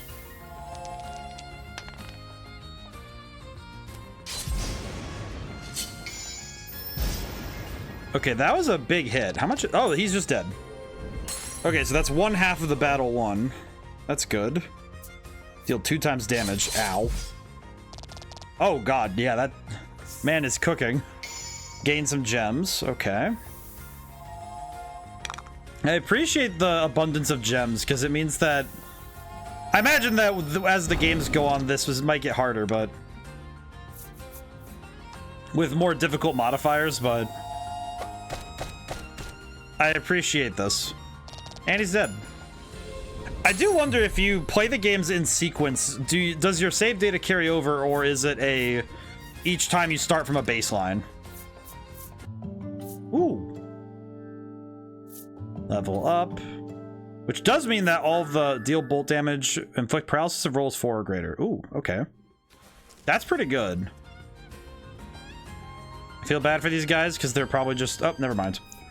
Enter Shoreland. Yes, because I am here to save my boy as fast as possible. I want to save the boy as fast as possible. If we can. Find the nutritionist. Must find him. Where is he? Maybe here? Do you know where the nutritionist is? You hear a roar in the distance. According to the townsfolk, it is a very recent phenomenon. Well, that sounds perturbing. Rumor in the village has it that it might be the dragon. Oh. Oh, I see. A troubled woman tells you that there has been a rise in thefts lately. She speculates the recession to be the cause. Man, we're in a high fantasy world and you guys are still having a recession? She claims that even the cold medicine she always has on hand has disappeared. What? She narrows her eyes at the crowd, suspecting there is a thief among them, and offers a reward for the return of the medicine. Ma'am, are you telling me that...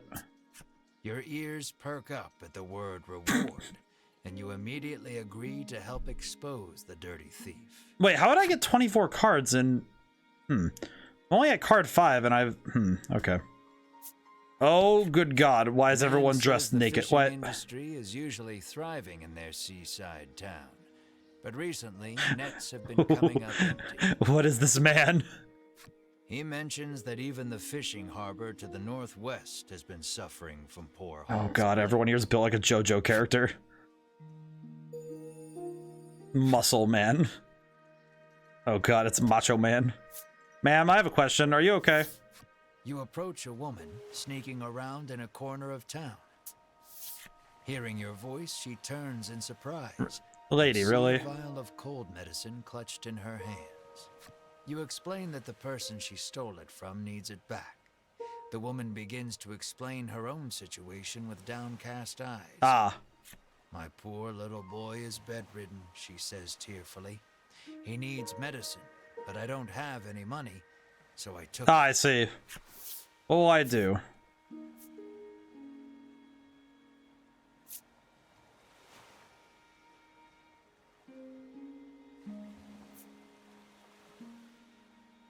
I'm sorry. No matter the reason, theft is wrong. You ignore her excuses and take the medicine from her. I'm sorry.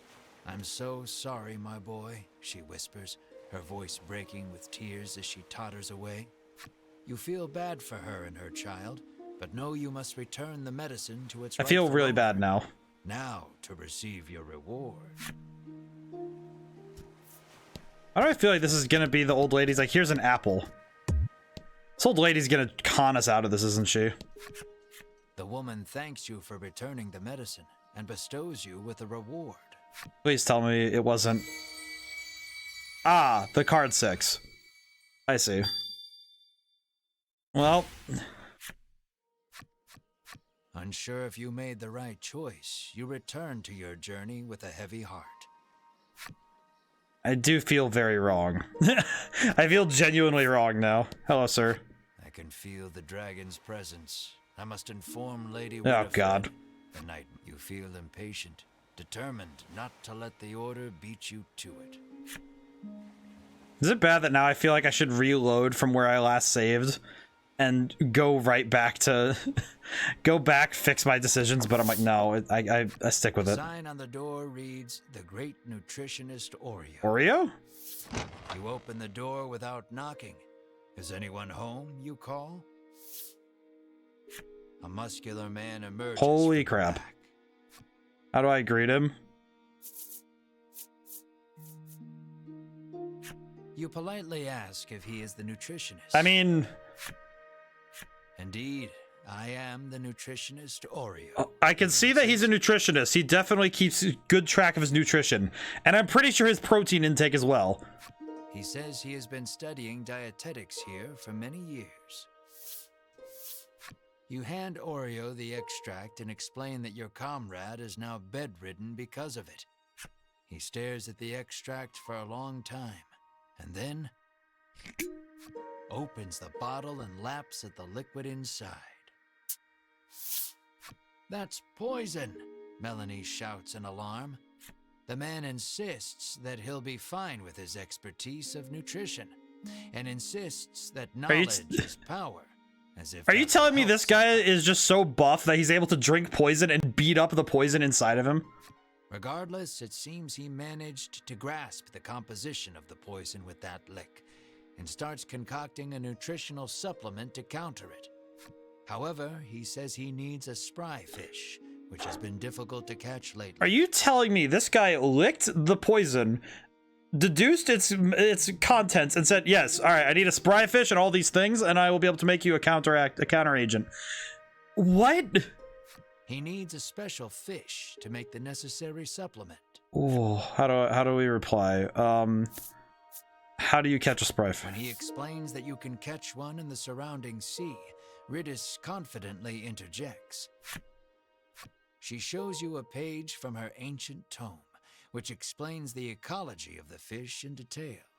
That book comes in handy from So the time book to actually time, has some... Melanie remarks in surprise. Oreo gasps as if remembering something. He says that his son went out fishing and, with a bit of luck, may have already caught a spry fish. What does your son It look sounds like? his son is fishing on the wharf. You decide to go. What does find your him. son have to look like if he's being...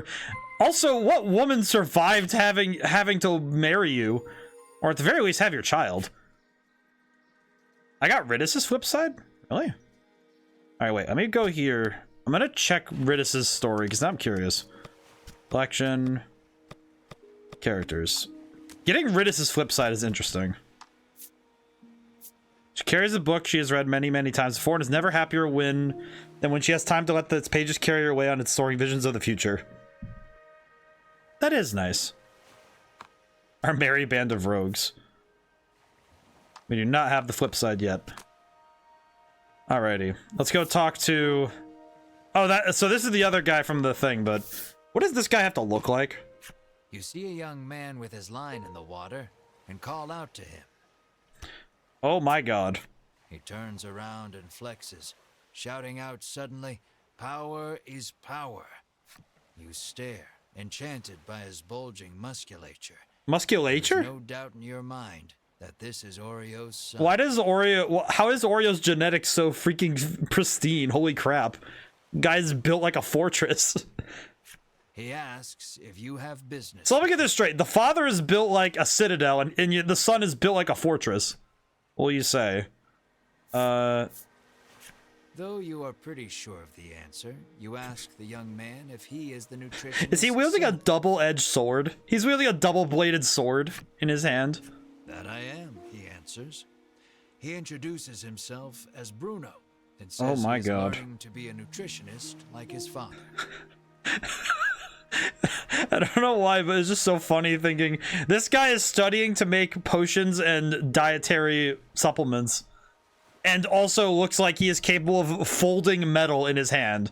I'm pretty sure if you stab this guy, a sword would actually bend. Like, it wouldn't snap, it would bend. It would bend backwards, like it would do the U shape, like Tom shoving the shotgun in the wall.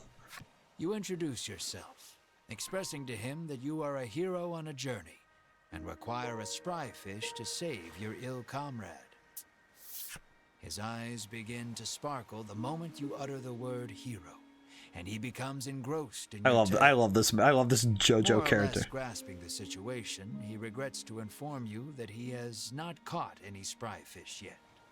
He says that a monster has settled near their town, and its thundering roars have scared most of the fish away. You know Oreo needs a spry fish to make that supplement. Hearing the despair in your voice, Bruno speaks, his words like an ember in the dark. My God, he is a JoJo character. He tells you that there is a harbor near town where fishermen gather. Perhaps you can find the fish you seek there. You thank him for the information, then head to the Is he the harbor final with your party member? comrades.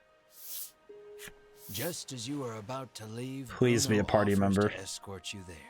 Is it a reward you're after? You are about to ask. But Melanie smacks you on the head before you can voice it and allows him to I don't know come why. It's just really funny thinking that Melanie's like, no. Let him cook. Let him cook. Oh yeah. We're bringing the Pillar Man. We are bringing one of the 3 Pillar Men with us. Set up your party. Yes, please. I want to see his power. What is he capable of? Okay, let me see. What? Okay, wait, no. Let me really quickly just look at reserve members. Level 9, 1985. Okay, so wait. Is his defense? Wait, is his defense just weirdly low, or am I going nuts? Okay, let me go to the armor really quick, because I want to see if this guy is he just capping, or is he strong? Because well, he's 2 levels behind, so maybe that's part of it. Let's see. Combat gloves. Okay, he's already using combat gloves. Frost mail. Well, this would immediately put his armor up, which is good. I could buy 2 of these. Oh, that would be good. Let's buy 2 of these, because this will also help. This will also help my character. So let's buy both. I'm all set. This does reduce. It does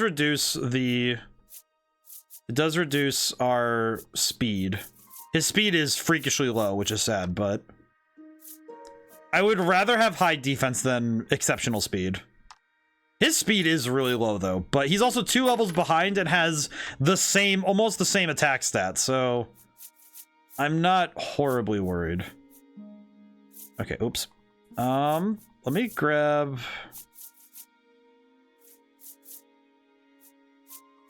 I think I would like to grab a fire stay ring for him. I don't have enough money. Well, I'll get a ring of protection then. That's fine. I think this will be a good idea. I always prefer to have higher defense in a game like this over having exceptionally high attack. Because I can whittle most opponents down with time, but there's nothing you can really do if your opponent is just... If your opponent has too high an attack stat and your defense is lacking, you're just gonna get smoked. I've noticed that a fair bit when I've been playing Honkai on my spare time. Bruno looks ecstatic that he was allowed to join your party. When you ask him why, he tells you that his dream is to be an adventurer and has thus been training every day. But his father, famed in the world of nutrition, forced him into following in his footsteps. One desires strength, the other knowledge. Unable to see eye to eye, the 2 fight nearly every day. I mean, both of them are built like... What will you ask Bruno? You ask Bruno about his sword arm, saying you are something of a swordsman yourself. Bruno replies that he specializes in hand-to-hand combat, then flexes his bulging biceps. He punches good. Apparently, he only carries around a sword to look like an adventurer. You're telling me that sword is for show? He just puts it down and punches people when it's time. Well, you ask Bruno. Curious about his attire, you ask why he does not wear armor. Oh God. He confessed that he once wished for armor, but deemed it unnecessary after gaining so much muscle. So he is a pillar man. In that moment, you realize something. While his passion for being an adventurer is true, he is dumber than a sack of rocks. Oh yeah. The words "birds of a feather flock together" run through your mind, but you quickly chase them away, afraid of what that means for you. I mean, to be fair, the dude is built like a truck. It's perfectly fine. Okay, let me explore some of the maps so I can get a little bit ahead on that front. Mushroom. A monster appears. To want to say something? Oh, it's the one we saved earlier. Standing around and fidgeting. It points to you and then goes stiff, acting as though paralyzed. Oh, it's the boy. We saved him. This must be the creature whose paralysis you cured with some curative. It hands you a bottle of medicine, takes a sweeping, graceful bow to show you how far it's come. Aw, and takes its look at the boy. He gave us a supreme salve for helping him. Look at that. Now that's just wonderful. That's just wholesome. See, good deeds do go unpunished. How wonderful is that? All right, let's take a quick gander on this side of the mountains. Graciously, this is like with this kind of thing, I can go run off, do all this stuff, and then come back. All right, I'm gonna send my boys back for now. My foxes can go back for now. Might also be multiply gold earned by 2. Oh. About the enemy. Yes, sir. I will take that. Finish this one up quickly. And with the extra money, I might be able to afford some better equipment. Let's see. We'll just deal... I think what I'll do is deal damage, and then... with what I have left, I'll use the light damage attack. Use Spinning Ray.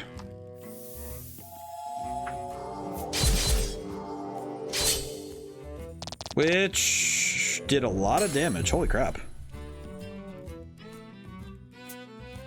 Deal damage to all. Ow. I definitely should heal Melanie after this battle. Yeah, I should heal. I definitely need to heal.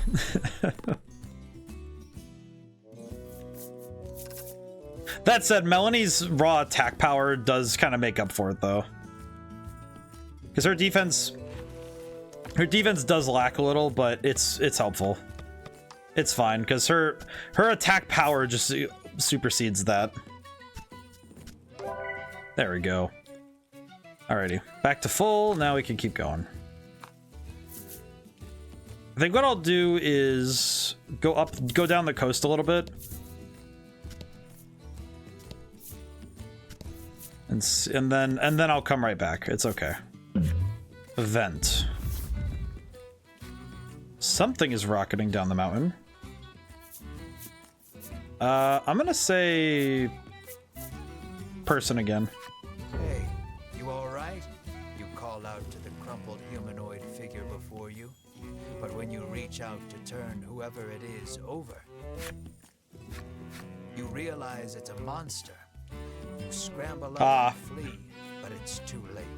The monster's It's a big rock set on you. The monster calls forth its fellows. Out from beneath the rocks they crawl, salivating over their prey. There's no avoiding a fight now. I see. So we have I just earned myself a fight. I see. Oh well. It happens. It's fine. I do wonder how random the encounters are. Because I know that the encounters are it's very clear to me that it's some degree of random, but I can't help but wonder how random it is, because it feels like it's a lot of context clues to make certain ones, right? So I am curious how much they... Oh, I missed everything. Oh, that was such a bad expenditure of resources. Oh well. That was lucky. Well, that's all right. Attack down if 4 or greater. Ah.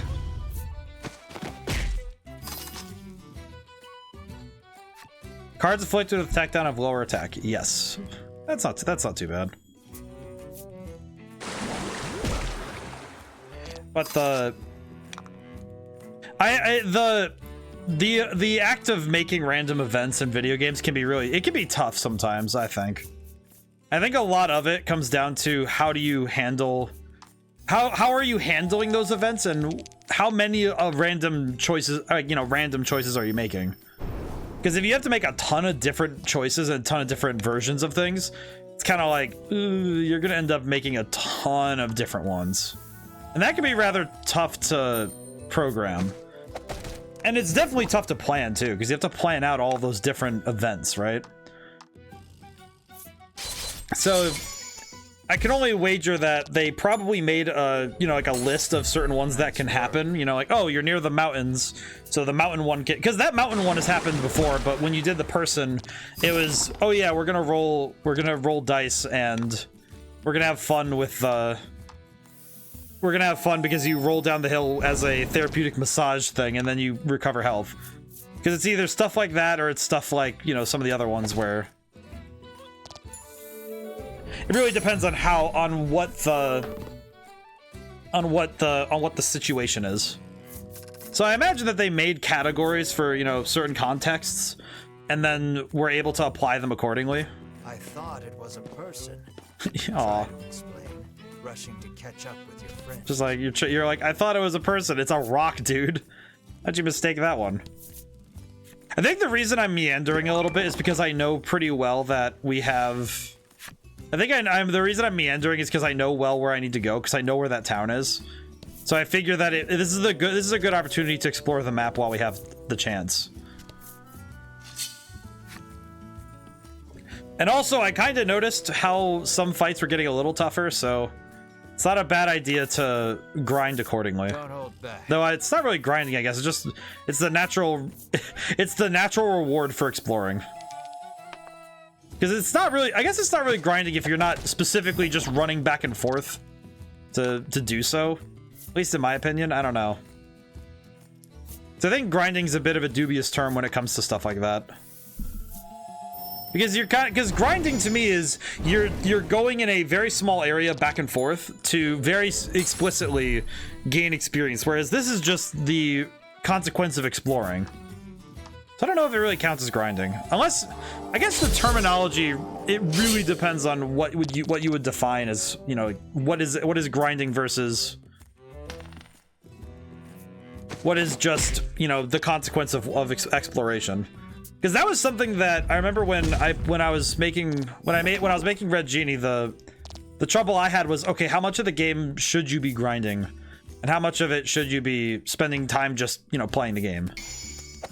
So I think that was something that I considered a lot. Was okay, I want to, because as much as I personally can sit for hours and grind in an RPG and have no issue. Like I can sit raising levels and just almost arbitrarily raising stat numbers for a while. Because to me, it's just kind of mindless. It's therapeutic, and it's not something that I find.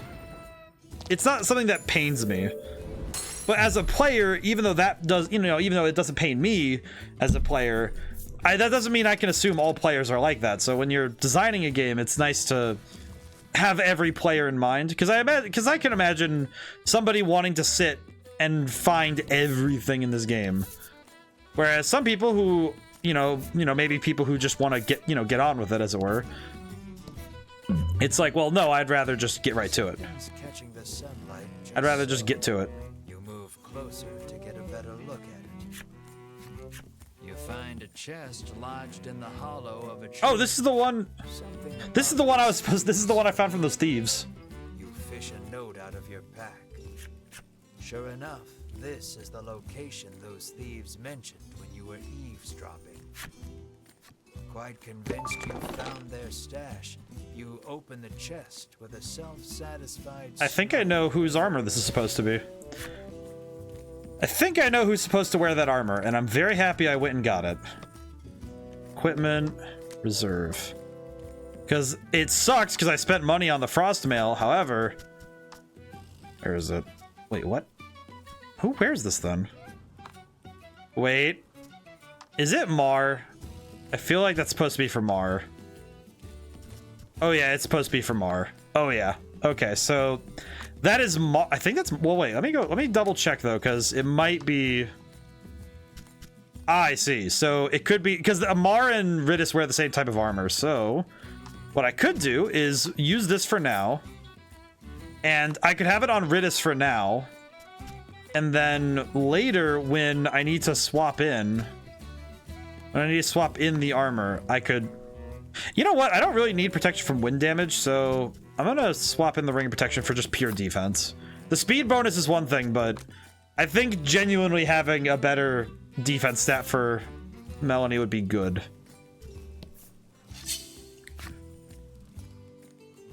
Alrighty.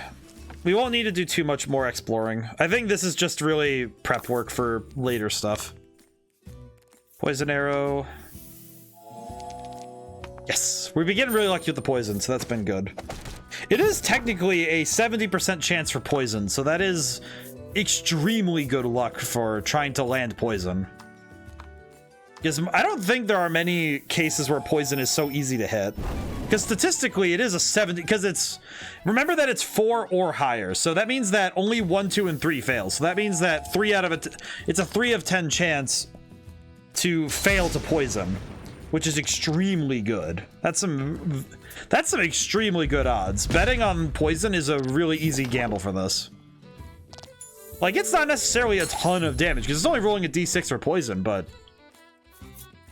that's a damage that adds up over time. It's definitely a cumulative gamble. Aqua Rock's enemy story. Oh, very cool. Let's see. Yeah, this is the kind of thing that will save. It might save me time later to have explored this region early, or maybe it won't. Who knows? Who genuinely knows? But I do know that some of the resources I've gained through exploration have been very helpful. So I think it'll work out very well. It'll come in very useful, as they say. Ah, had to get unlucky at least once with this. That's all right.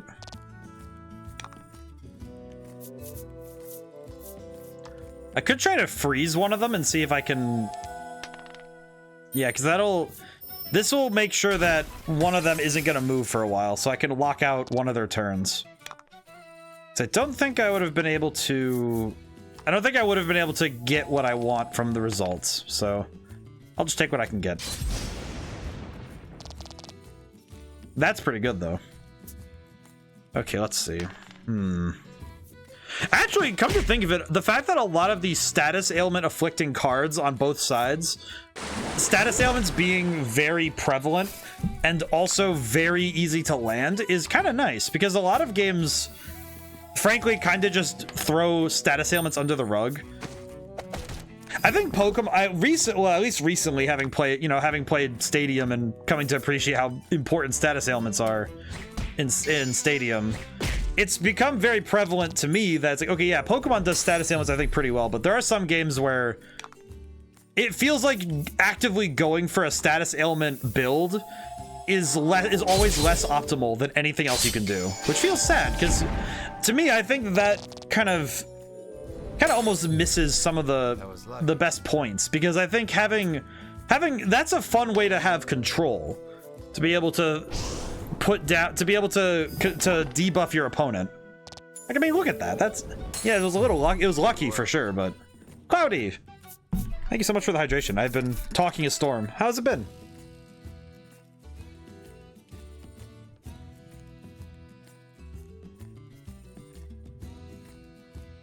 Ah, there we go. Oh boy. Oh, should probably stretch too. Now that you've reminded me, I should probably take care of my health a little bit. Oh boy. I've been I've been using a heat compress on my neck because I'm having some issues with stiffness. Helps my neck and shoulders. Oh boy. This game is making me focus too hard though. It's like I don't think about water. Got Orc Wildling's enemy story. Probably should stop exploring and get to back to the story, huh? How much further does it? Wait, I can just check. How far does this go? Oh, but it's just the end of the peninsula. I could just... A lot of games make bosses not be affected by status ailments. Which I feel like it's fine if they resist some status ailments, you know? Like, oh, they resist the stop. Like, if an enemy... If a final boss in, like, a Kingdom Hearts game resists stop, I understand that. Where it's like, hey, you can't just throw the pause button on the boss fight and just delete and just stop them from doing anything. And that's one thing. I can say like certain ones like that, or oh, what's a good one? I know in Dungeons and Dragons there's like a menagerie of status ailments that you can't throw onto beholders and dragons. But it's just like some of them I understand, but I don't know. So it's like making them just resistant to all status ailments feels kind of lazy, you know, in a weird way. Hear a beautiful melody flowing from the forest depths. What will I do? I'm not going to disturb it. I'm just going to listen. As you listen closely, you are struck by a sudden dizzy spell. You sense a presence growing closer, but cannot react. Oh no. The grass rustles. Then a monster. Probably should have not been listening too hard to that one. Oh no, the monster. It's a harpy. Well, I'll just beat it up. Realizing you've been caught in the harpy's trap, you ready your weapon. Well, that's all right. We'll fight. But this game does a great job with status ailments. I think it's been doing a great job with it. So I'm very grateful to this game for not making status ailments just weak. And the fact that it is a thing dependent on random chance, that still is okay because it means that you can take that gamble though, because it is still a 70% chance. Kind of like how hypnosis is really hard to land in Pokemon, but when you land sleep on somebody, it does shut them off for a while, which is really strong. Hey, we got Heroic Conjugated Immunity to Paralysis. Oh, that's just good. Okay, so... yeah, the boy is very strong. That's excellent. For some time after that, you find yourself trembling at the mere sound of a bird's tweet. They tweet, and then you're worried that they're spelling your doom on the internet too. Ah, more enemies. I will say, if someone ever said they had a physical version of this game made, I would play it in a heartbeat. Don't hold back. I absolutely adore this. Let me think. Let me do ready, aim, fire. I think what I'll do is have the main boy and Melanie. I'll have main boy and Melanie focus in on the orc boy. The fact that orcs in this game look like that is just very cute. Look at him. Look at this boy. All right, and then I think Ridis will be able to do a one-shot and kind of finish this up. I asked how you're doing, right? Nice work. I'm a little scattered. I've been doing a lot of writing lately, so my brain has been very in use this week for sure. I think if I just do 2 times damage, I think this just kills instantly. Ah, yeah, it does. That is instant death. I see. Pretty good. Music makes me very happy. Treasure discovered. Ooh. Right side. Quality salve. That's actually the best one, in my opinion. Because it's an item I'll actually use at some point instead of the Inspiro elixirs, which I have a million of them. You pick up a scrap of paper dropped by some manner of monster. It has a message scrawled on it in crude lettering. Oh, really? Stolen treasure, Harbor Peninsula, where see the sea. Clearly, whoever dropped I can read backwards still. I can still read backwards. Stolen treasure is hidden. You stash the scrap of paper in your pack. It is interesting though, thinking about how, because I think there are some games where there's very clearly a build that they want you to work towards. one way or the other. They kind of want you, they know kind of what they want the end game to look like. Musty Tower. I'm gonna guess that I'm gonna have to come back here, so I'm not gonna go in, but I do know that this is probably gonna be somewhere I come back to, so I'll come back. I'll come back.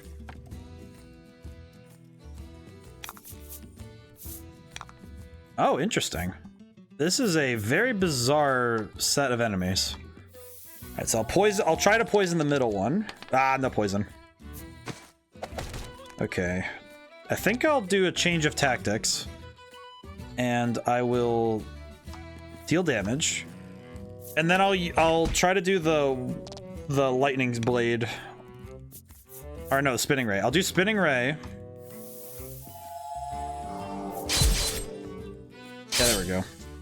These guys have high attack defense, so it's gonna be hard for me to get any damage in the first place, but at the very least, these guys are not gonna do enough damage for me to worry, but freeze would be really annoying. But status ailments are, I think, one of the harder things to get into an RPG that, without it feeling overly punishing. I think even I failed at that a little bit, because when you inflict a status ailment to an enemy, it feels really strong. Especially stuff like, you know, like the toxic poison. I think toxic poison was really powerful. But to contrast that, the sheer existence of... Ooh, I'll get out the foxes. I'll get out your Kobe. There she is. Gonna change foxes next week because we have October. I might need to look through and see which foxes, because I can't recall directly which. I should have made a spreadsheet or something so I can remember which foxes have gotten to have their chance up here yet. Heck yeah. It's been kind of nice to like have the option, to the ability to change something every month, which is nice. It's been nice. Has it been cloudy? It has been a little bit since we got into talk. Yeah. I do ponder if this game, I feel bad because this game's on the Switch and I'm like, oh, this game is really fun, and I feel bad because I really want this one to get I'm trying to like push more people to see this because I'm like, you gotta see it. I love this game. I love this game regardless. It makes me happy. Let's see. I think if I do spinning ray, I can finish this. But I love this. It's been okay to struggling being creative lately. Oh, I feel that. Oh. I think the trouble especially is when, I know for me personally, one thing that troubles me is when you have block. Because it's like, okay, how do you push past block? Rather than just, how do you have to like get past it regardless of what's happening.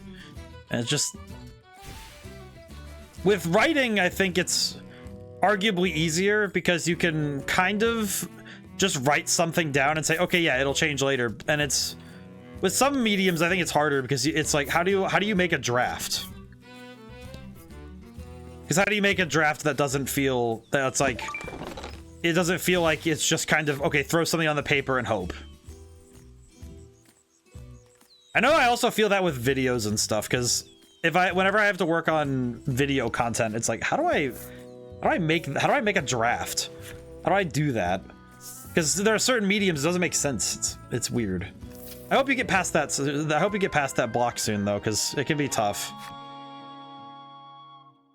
It's especially just disheartening because you'll sit there and you're like, all right. Sit there with, you know. He's been fishing for several days, having decided not to return home empty-handed. You know, pens at paper, and you're like, come on. He hopes his wife and child back in Shoreland are well. Oh no, that's probably the guy. Oh, I'm gonna feel bad about that, aren't I? The woman says she has been waiting here for days, worried about her husband, who has yet to return. Why are her back muscles so defined? Holy crap. Muscle Maiden's flip side. So why is everybody so muscular here? I'm gonna talk to everybody just to... Oh. Lately, a monstrous roar has been disturbing the seas and scaring away all the fish. God. He sighs, lamenting that his catches have been poor. I feel like this is what happens when you have a nutritionist in your town, but also what the heck? Ship. Why is he shaped like that? A rough-tempered piscator stands there, having just returned from Oh my fishing. god, he looks... This man looks like... Why does he... What is it? What... The face. It's the face that's throwing me off. What? Mars' fate rests upon this man's hall. What do you ask the piscator? Terrible, he says, showing you the few fish he's caught. Inside you see... a spry fish, Bruno shouts. You ask him if you can have the spry fish, but he says he won't give it up for free. You want money? What do you ask the piscator? How much? When you ask how much it will cost, he gives the absurd price of I just 1 try sketching million and just not gold being happy about any of pieces. the attempts. Yeah, no, I feel that. Because it's like, you sit there, because... It's rough, you know. It's like I feel that, man. It's just like, man, it's because you're sitting there and it's like, is it any good? I definitely feel it. I feel it for sure. You're heartless, Ridis pouts. The man is enraged by the rude response. Just then, Bruno prances forth and shouts, "Stop right there! Your fisherman muscles are simply sublime," he exclaims. I feel like that's how I feel like, you know, just sketching and not feeling happy with the attempts.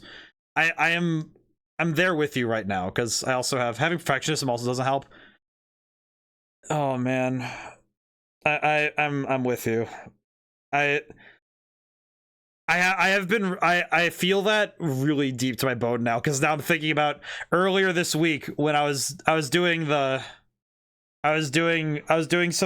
recording takes for a thing with, I'm working on a cover album and I'm recording guitar parts, and even just recording a single measure, it's like, all right, play the part, that take was awful, I'm gonna redo it, record another take.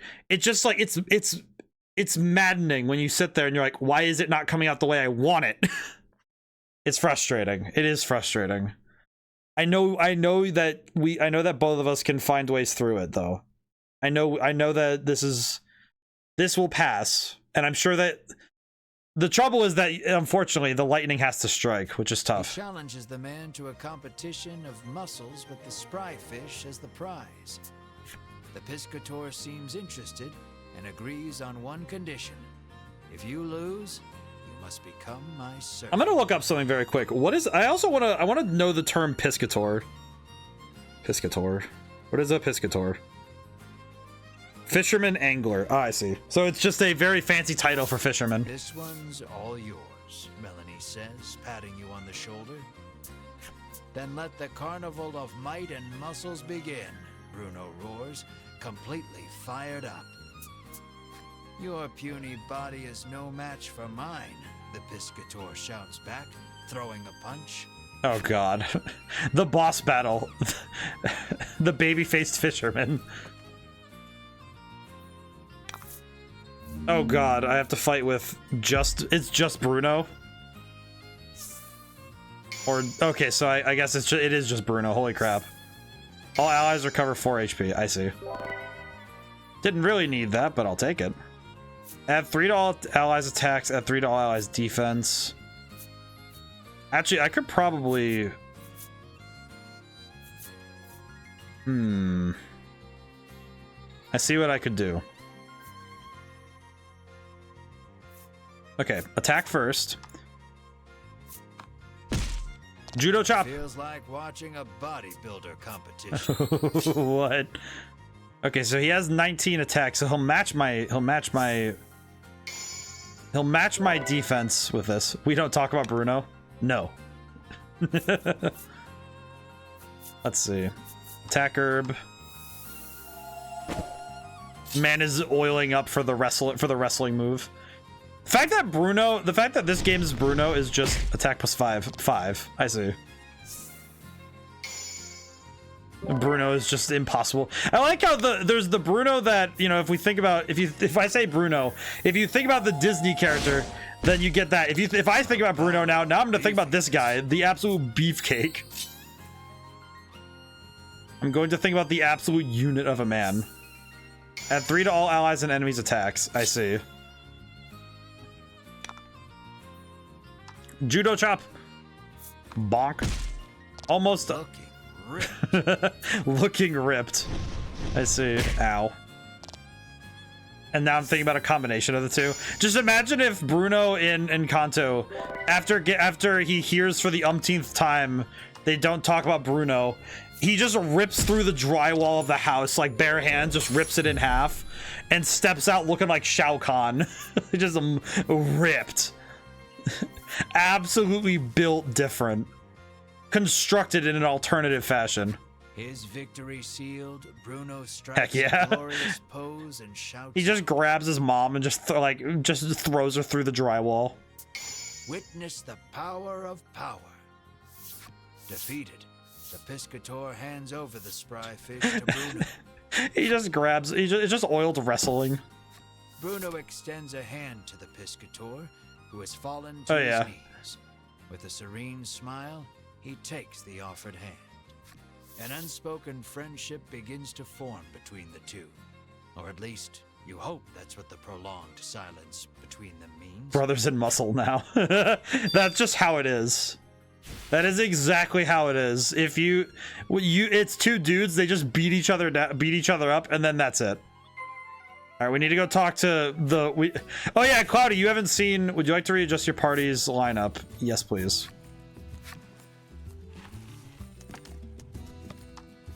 I'm gonna swap back my lineup where it was so that... So here's my usual party. I'll probably use Bruno more later, but we have two important things. One, we need to talk to the muscle father. That's right, Cloudy, you haven't seen Oreo yet. You haven't seen Bruno's father. if take any image you think. With the spry fish in hand, you head back towards Oreo's clinic.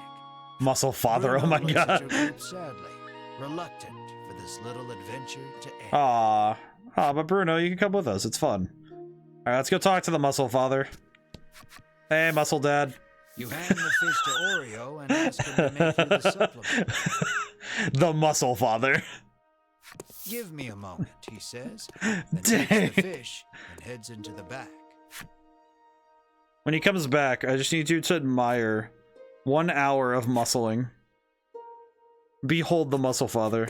It's ready, yeah, there he is. He says, emerging from his room and handing you a bottle. Look at the actual power of this unit. This is the by the way, Cloudy, his occupation, nutritionist. He makes dietary supplements and medicines. And also apparently is capable of bench pressing his house. That's his profession. Oreo's homemade supplement is nutritious and flushes out monster poison. Also, we came to find this guy to help find the poison for our sort of dragon lizard friend. On his feet.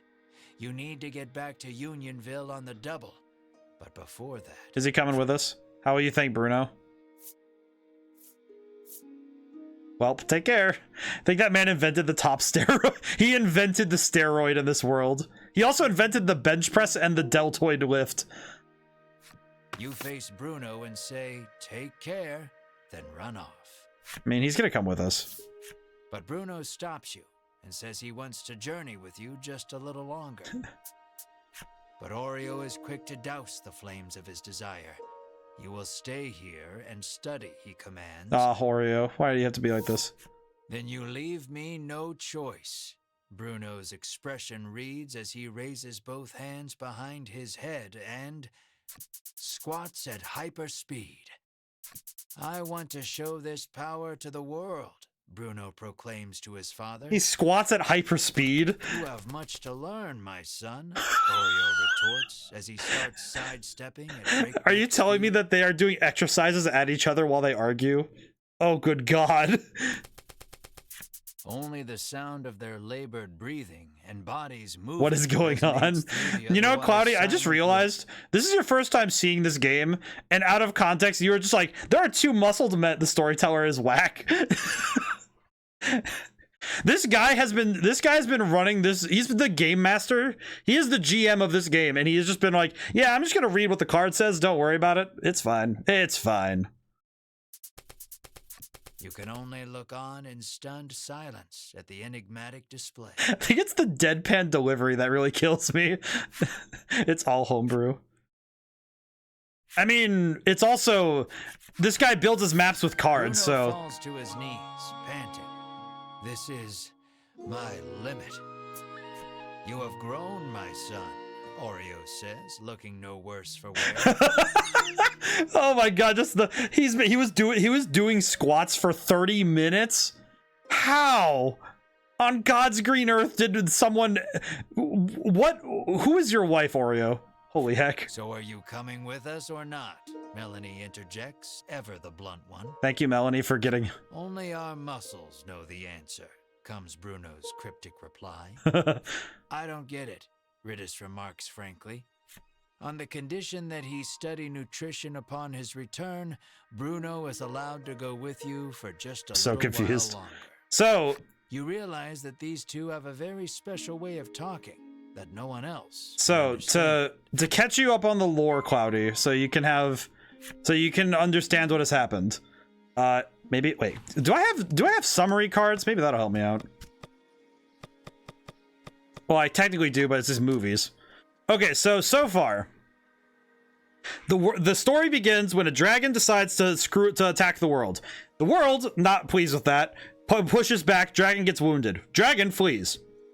A couple hundred years later, dragon comes back, decides to make it everyone's problem. So a group called the Ivory Order puts out, and the queen of the land puts out a bounty of untold riches for killing the dragon. Among the people going to find the dragon, there are 3 people that from the Ivory Order, under a person named Winifred, who is the owner of the most powerful boob window on the planet. Which you may think that is hyperbole, but no, she is she uses the power of a boob window and walks around with this dork and the old man. And they go around basically showing up everybody and being the only heroes of note. Even sniping the victory of taking treasure from a place when you clear it out. So yeah, they're like the jocks of the adventuring world. You and your friend Mar, who is this adorable dragon boy, sort of dragon boy. I don't know if he's a dragon, but he's definitely a lizard. Meet up with Melanie, who is a witch, which, yeah, I'm not sure about that, but she has a big saddlebag and she's very cool. I love Mar. Mar is adorable. I love him. And the 3 of you go out and travel to find the dragon. Your journeys eventually take you to the Bewitching Wood, which means that then you run into Ridis, who I don't know why the elves can't dress normally, but whatever. And she helps you get to the town there, and you ask about the dragon. They give you some information. I think I played a demo of this actually. Yeah, it's on the Switch. It's Voice of Cards. The trilogy's on the Switch. I got it half off, which was very good. But I actually wait. No, that was when I got the Ace Attorney trilogy. This game I just bought outright because I saw a single ad for it on YouTube. And it reminded me of when I played Triangle Strategy, and I got Triangle Strategy on a whim because I saw it in a GameStop and realized I had to play it. And it's one of my favorite games ever. So this game is from it's from the same cloth of developers that Square Enix contracts to shadow release games on the Switch for some reason. Because Triangle Strategy was also a Square Enix release technically. Also, I guess fun fact, this is made by the same company that did Brave Frontier, like the mobile game Brave Frontier. And I didn't know that until like halfway through the first stream, and it was amazing. It's amazing that they did all this. And then after we did that, we went to this place where this place called Union Town, where this guy runs the town, but he is he eats monsters, and he's like, hey, would you let me eat Mar? And then we say no, so then we knock him out. He runs up with a poison dagger and tries to stab us, but Mar takes the hit for us, which is awful of him. And Mar is currently poisoned, and that's why we came to find this nutritionist. And then everything you've seen up to now has played out as it did. I think that's a good summary of what happened. Mar, no. Yeah, but he's a loyal boy, so we're gonna go save him. Hearing yet another roar in the distance, you realize you need to get the supplement to Mar, so you can investigate. And if anything happened to Mar while I was gone, I am going to kill everything on this continent and then probably myself. I will not allow more harm to come to my boy. Like, it's one thing if he's doing his job, his God-given duty as the tank of the team, but... I go back. I swear, he better be in that inn. If he's not in the inn when I get there, I'm going to attack.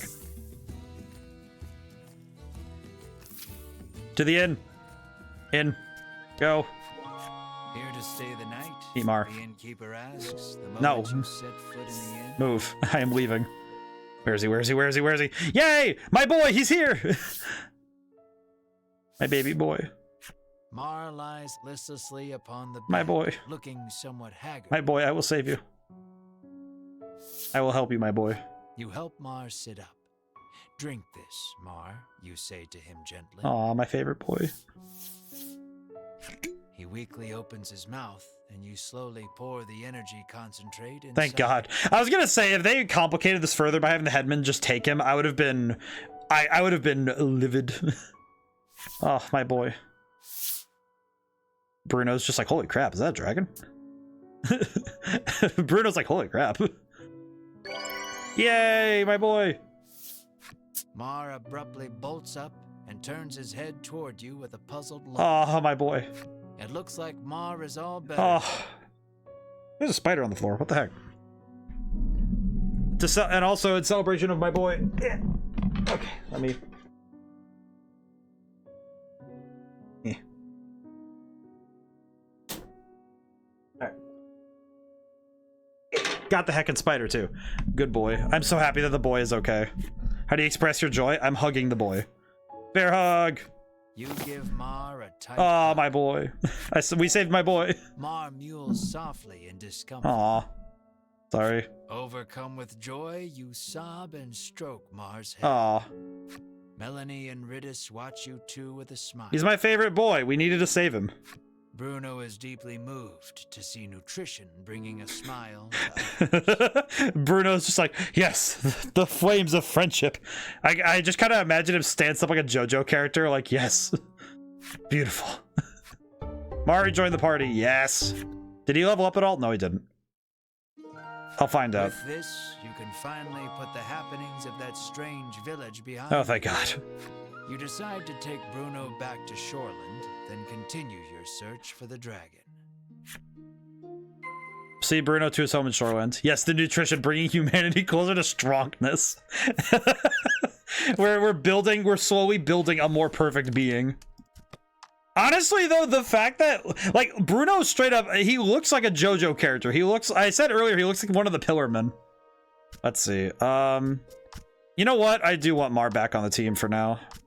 As much as I like having Ridis along, I want to have Mar back for now. Oh, but his level fell back. You know what? No, I'll be good. I'll be good and not make Mar the punching bag. That'd be sad.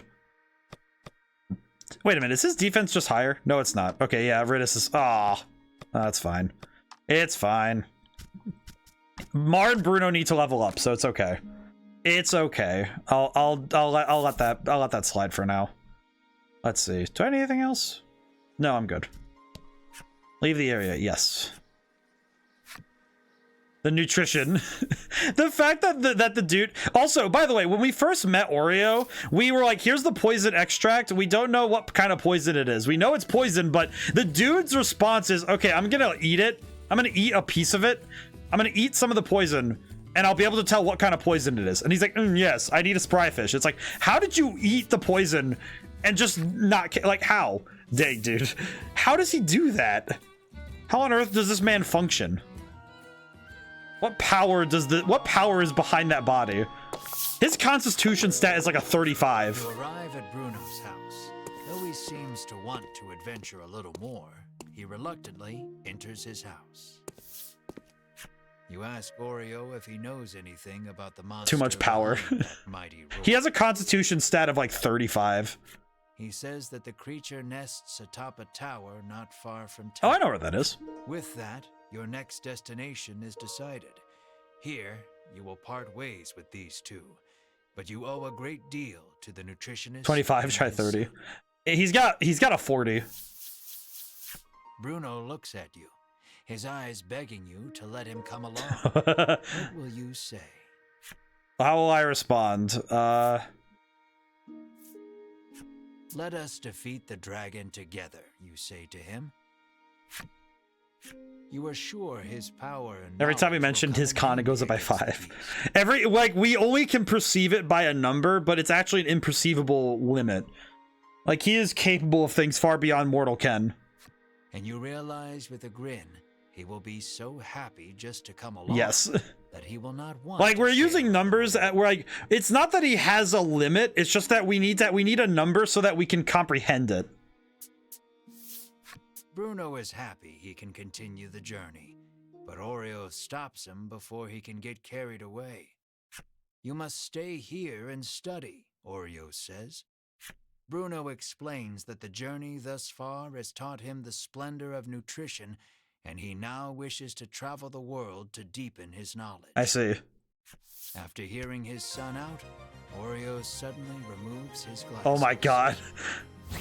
And in the blink of an eye, the flesh of Bruno's cheeks, pectorals, and abdomen recess. And Bruno is lifted off his feet with a dull roar. Your eyes go wide at Oreo's assault, which was too fast. What? This guy is a retired adventurer. Knowledge of nutrition can help save lives, but also strike down enemies, Oreo says. He also, wait, you're telling me this guy has a muscle mass of a semi-truck, and he also knows pressure point combat? Why is he not hunting the dragon? I'm pretty sure he could suplex the dragon himself. Why is this man stuck here? Wow, nutrition is incredible, Ridis marvels, not putting too much thought into I don't think this is nutrition anymore. This goes beyond the mere use of nutrition. This man is eating vitamin muscle. Knowledge is the true power. You tremble, never wanting to make an enemy of Oreo. This man just deleted the enemy. Though Oreo still deems his son's knowledge insufficient, he tells him to travel the world and surpass him someday. Oreo just said, Bruno, get good, and just whooped his ass. Thank you, Father, Bruno says from the ground, moved to tears by the strength of Oreo's knowledge. Oh. So it comes to pass that you journey to the tower with Bruno to Oh find my Oreo's god. peace. I'm just trying to imagine the sheer power. That is the sheer power of a man beyond a man. Yet another colorful character. A man beyond a man. The sheer weight of Oreo's existence is stunning. Alright, well, we already found the tower, so we can just go straight there. That's excellent.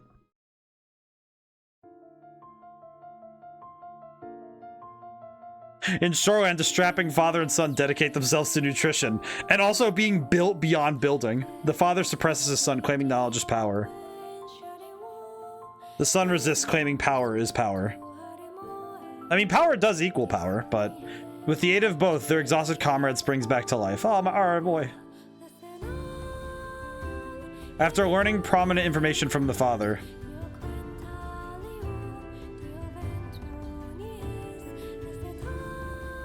the music is also just so fantastic. The party heads to the imposing tower near the shore where monsters meet to find the source of the roar that shakes the land. And what should they find there at? The dragon's tower. I'm sorry, dog. The what? The what? Oh heavens, this is gonna get rough, isn't it? Is that an actual dragon? Journey to the tower. Got it. Good thing I already found it, because now I can just go straight there. We have unlocked Oreo's flip side story. Can I please read that and see if it tells me anything about how... Just how? Characters. I want to see Oreo's card. Please let me see it. There it is. Oreo develops various supplements at his nutrition clinic in Shoreland, a few of which he even gave to the royal family in lieu of tax once, or so he claims. He'll tell you men keep nutritional secrets to avoid disclosing his formula, but he'll note it's nothing like the Ivory Order's medicine. Rumor is, though, that boogers are involved. That's perturbing. The fact that you flip it over and his glasses are removed, I'm pretty sure that Oreo could...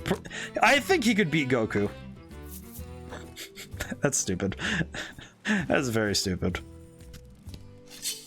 All right, we get a fight before we go in.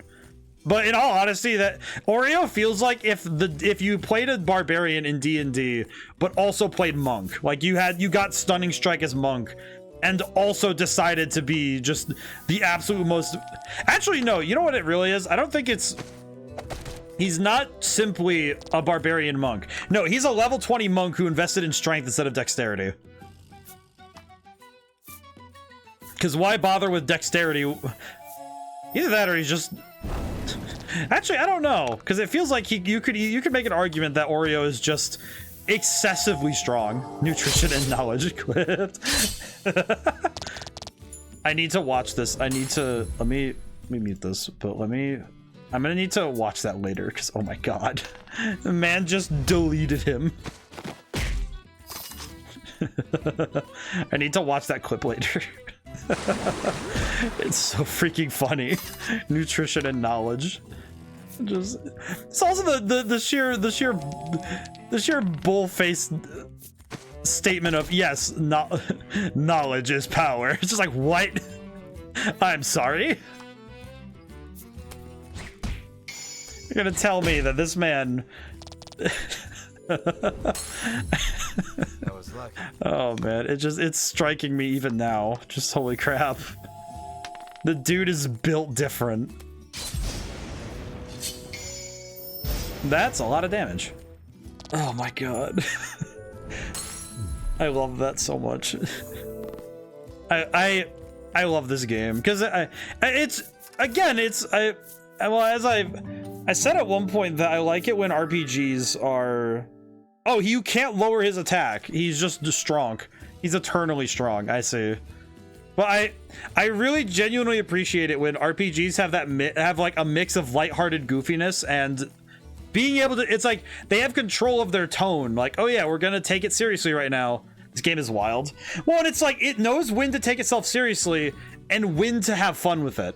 And the fact that they had this, like the last 3 chapters have been pretty, like, yeah, there's bickering and some little comedic, like tiny comedic moments here and there. But there hasn't been a chapter where it's like, hey, here are stakes, but also we're going to have this some goofy stuff in there. And having the two together is actually really nice. Because, oh man, it's nice that the game knows how to, you know, like, okay, you know, like, all right, jokes aside, we're getting serious here. We have finally arrived at the Tower of Legend. Is everyone ready? You ask with a posed look. Posed look. Bruno was the first to respond. But this is just an old lighthouse, he remarks, oblivious to your sudden embarrassment. Ritis snorts to herself, seeing you red in the face from jumping to conclusion. It's like a D&D campaign where it really does feel like, yeah, this is a story that's being told in collaboration with the game master, and because of that, it offers itself in a way that is far more earnest, which I think is really I really welcome it. The fact that the game is earnest about what it's asking of you is really nice.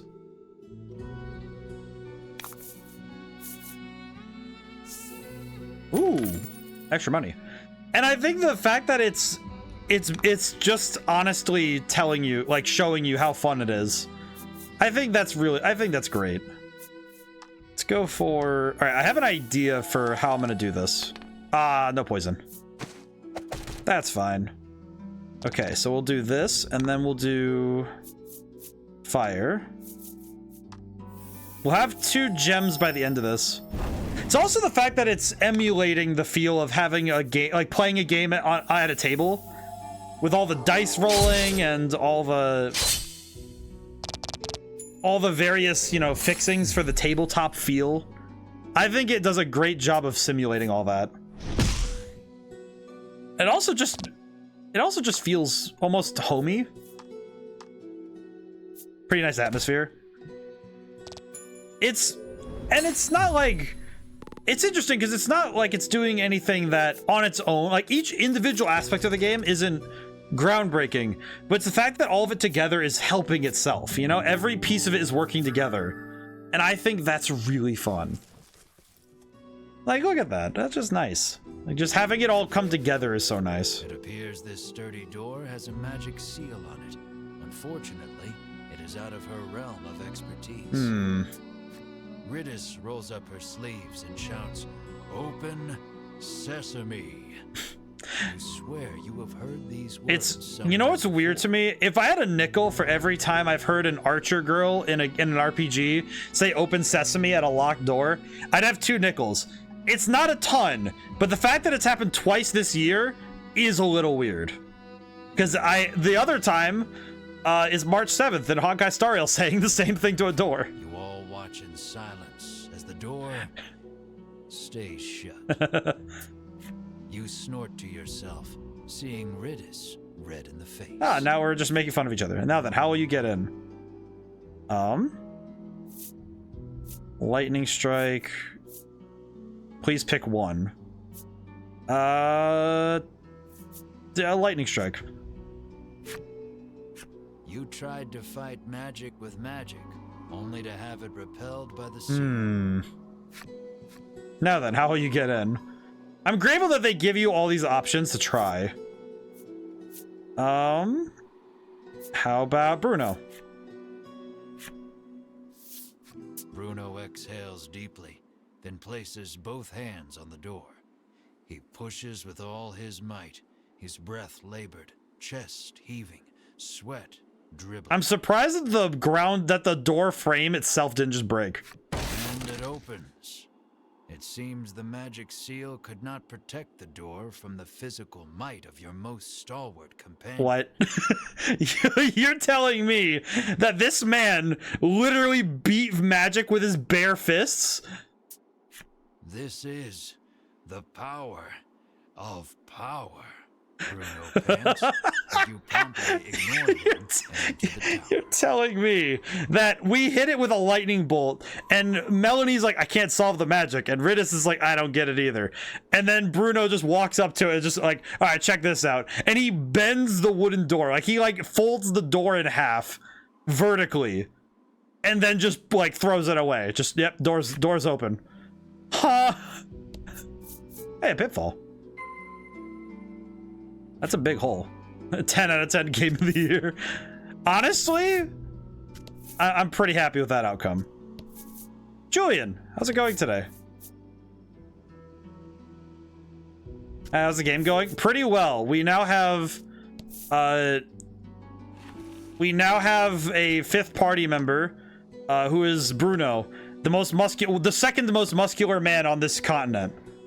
The first most muscular is, of course, his father Oreo, which I will gladly show again because Oreo is freaking hilarious.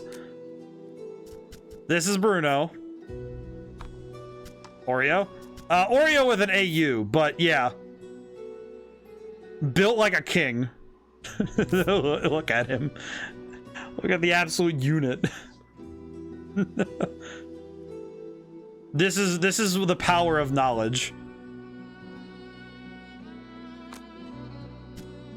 So, yeah, we basically hired the strongest man possible.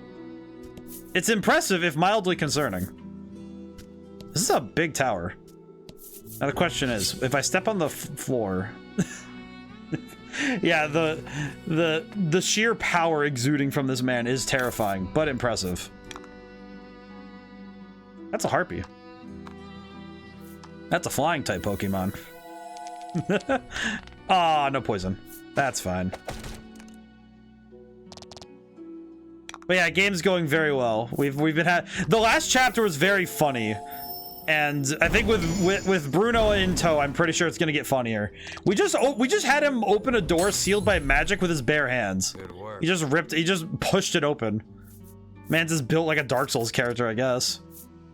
It's kind of impressive, but mildly concerning. Now is this going to be like Pokemon Emerald, where if you step on the hole, you just go to a basement level, or... I wonder how this is gonna work. This is a very weirdly organized tower. But it might be like the Sky Tower in Pokemon, where it's the pitfalls are just there. Treasure chest found. Quality salve. I'll take it.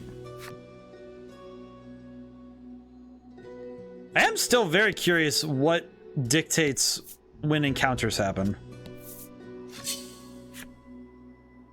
So I have to wonder if it's when something gets flipped over or not. But yeah. How's it going, Julian? How's it going on your end? Let's see. I think I'll do ready, aim, fire. I have an idea. It's a bit silly, but I have an idea. Okay, do this. But yeah, we've been having quite the time with how this game has been going. We've also got some new moves, which has been very cool. I'm a little sad that we attack +3. Kind of sad that that didn't kill as intended, but that's fine. All right, shoot him. Definitely did not need to. Probably didn't really need to spend time getting that ready, but that's fine. Ah, well. I'm all right. Happy it's Friday. Ready. I have notes for a webinar to be distributed when I finish writing. Ooh, very cool. Interesting. Are you able to disclose the topic on your webinar, or is it one of those things where it's like, I cannot be discussed until done? It's interesting because depending on what you're writing for, it changes. It doesn't change the general flow of writing, but it does change the approach as to how to present the topic, right? So I remember that was something that I learned when, you take like public speaking is, depending on the format you're presenting, it can be a very different ball game when you're trying to present your topic. So this place is technically a pseudo maze. This really is Sky Tower from Pokemon. Oh boy. About the enemy. Oh man, I haven't seen those dogs in a while. I'm gonna take care of that really quick. Yeah, I'm gonna get rid of that. I do not want that to be around for long. Amazing job. The enemy's life is now forfeit. Yeah, tomorrow for where I am tomorrow is Friday, so it'll be nice for me to get our break. It's an internal company webinar. Every 2 weeks we get a different geography lead to discuss what's new and showcase 2 to 3 projects in enterprise architecture in particular. 2 months. Every 2 months you get a thing. Oh, I see. Well, I mean, either way, that's still fascinating. It's an internal sort of thing to discuss new things and to showcase the projects that are happening. I see. That's pretty cool. That's actually really cool though. Like, I know I could recognize that, like for you probably it's like, oh yeah, this is pretty routine for the job I do, but that sounds really cool. Like it's probably pretty interesting to like when you get to like, break down what happened and, take a look at the new things, showcase the projects. That's really cool. I always find it fascinating when someone talks about their job because it's like, okay, I really am curious what it. And you say geography lead, that also sounds just like you say geography lead, and my brain is like, you have a geography lead? Like that sounds fascinating. Like what is the role, like the geography lead? It's like, okay, so they. Because that just sounds cool. This sounds awesome. It's just like, okay, you have a geography lead. What is their job? Like that sounds cool. Geography is in the rep for the state/territory. Okay, so that's yeah, that still sounds interesting. So it's like, so you you get a different one comes in to discuss what's new and showcase projects. So they come in and they talk about what happened in their state. That's still cool. That's interesting because it's like, okay, then you get to hear every few months, like, okay, well, what happened in this area? The last one was Brisbane. Oh yeah. Oh, that's right. That's right. That's right. My brain was like Brisbane. Yes, I remember now. I remember because I remember Australia. I remember now. Yes, my brain is keeping information. Sounds really cool though. Like, geez, man, that just sounds cool though, especially given the nature of it, because that's gotta be fascinating to get to, like, you know, because you get to step in, you get to stop in and see these things, and see how things have moved and adjusted. That's really cool. It's kind of weird. I'm writing a book on philosophy, and I wanted to look for concrete examples as to why studying the past is an important part of, you know, bettering the self. And very weirdly, I might add, this came up because I found it. Enterprise architecture often involves a lot of diagrams, boxes, lines, and arrows. Oh yeah, no, like, because when you're designing, depending on what you're designing, I imagine that you have to build out a three-dimensional picture. You have to explain how certain things are working. You have to do a lot of the, oh, here's how thick the materials are.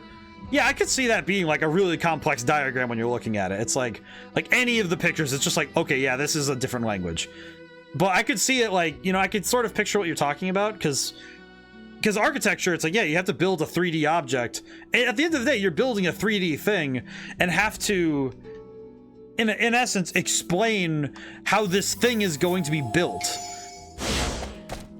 And that's not the easiest thing to have to just, like, because that takes a fair amount of work and expertise to build something, you know, and be able to showcase what you hope the thing will be.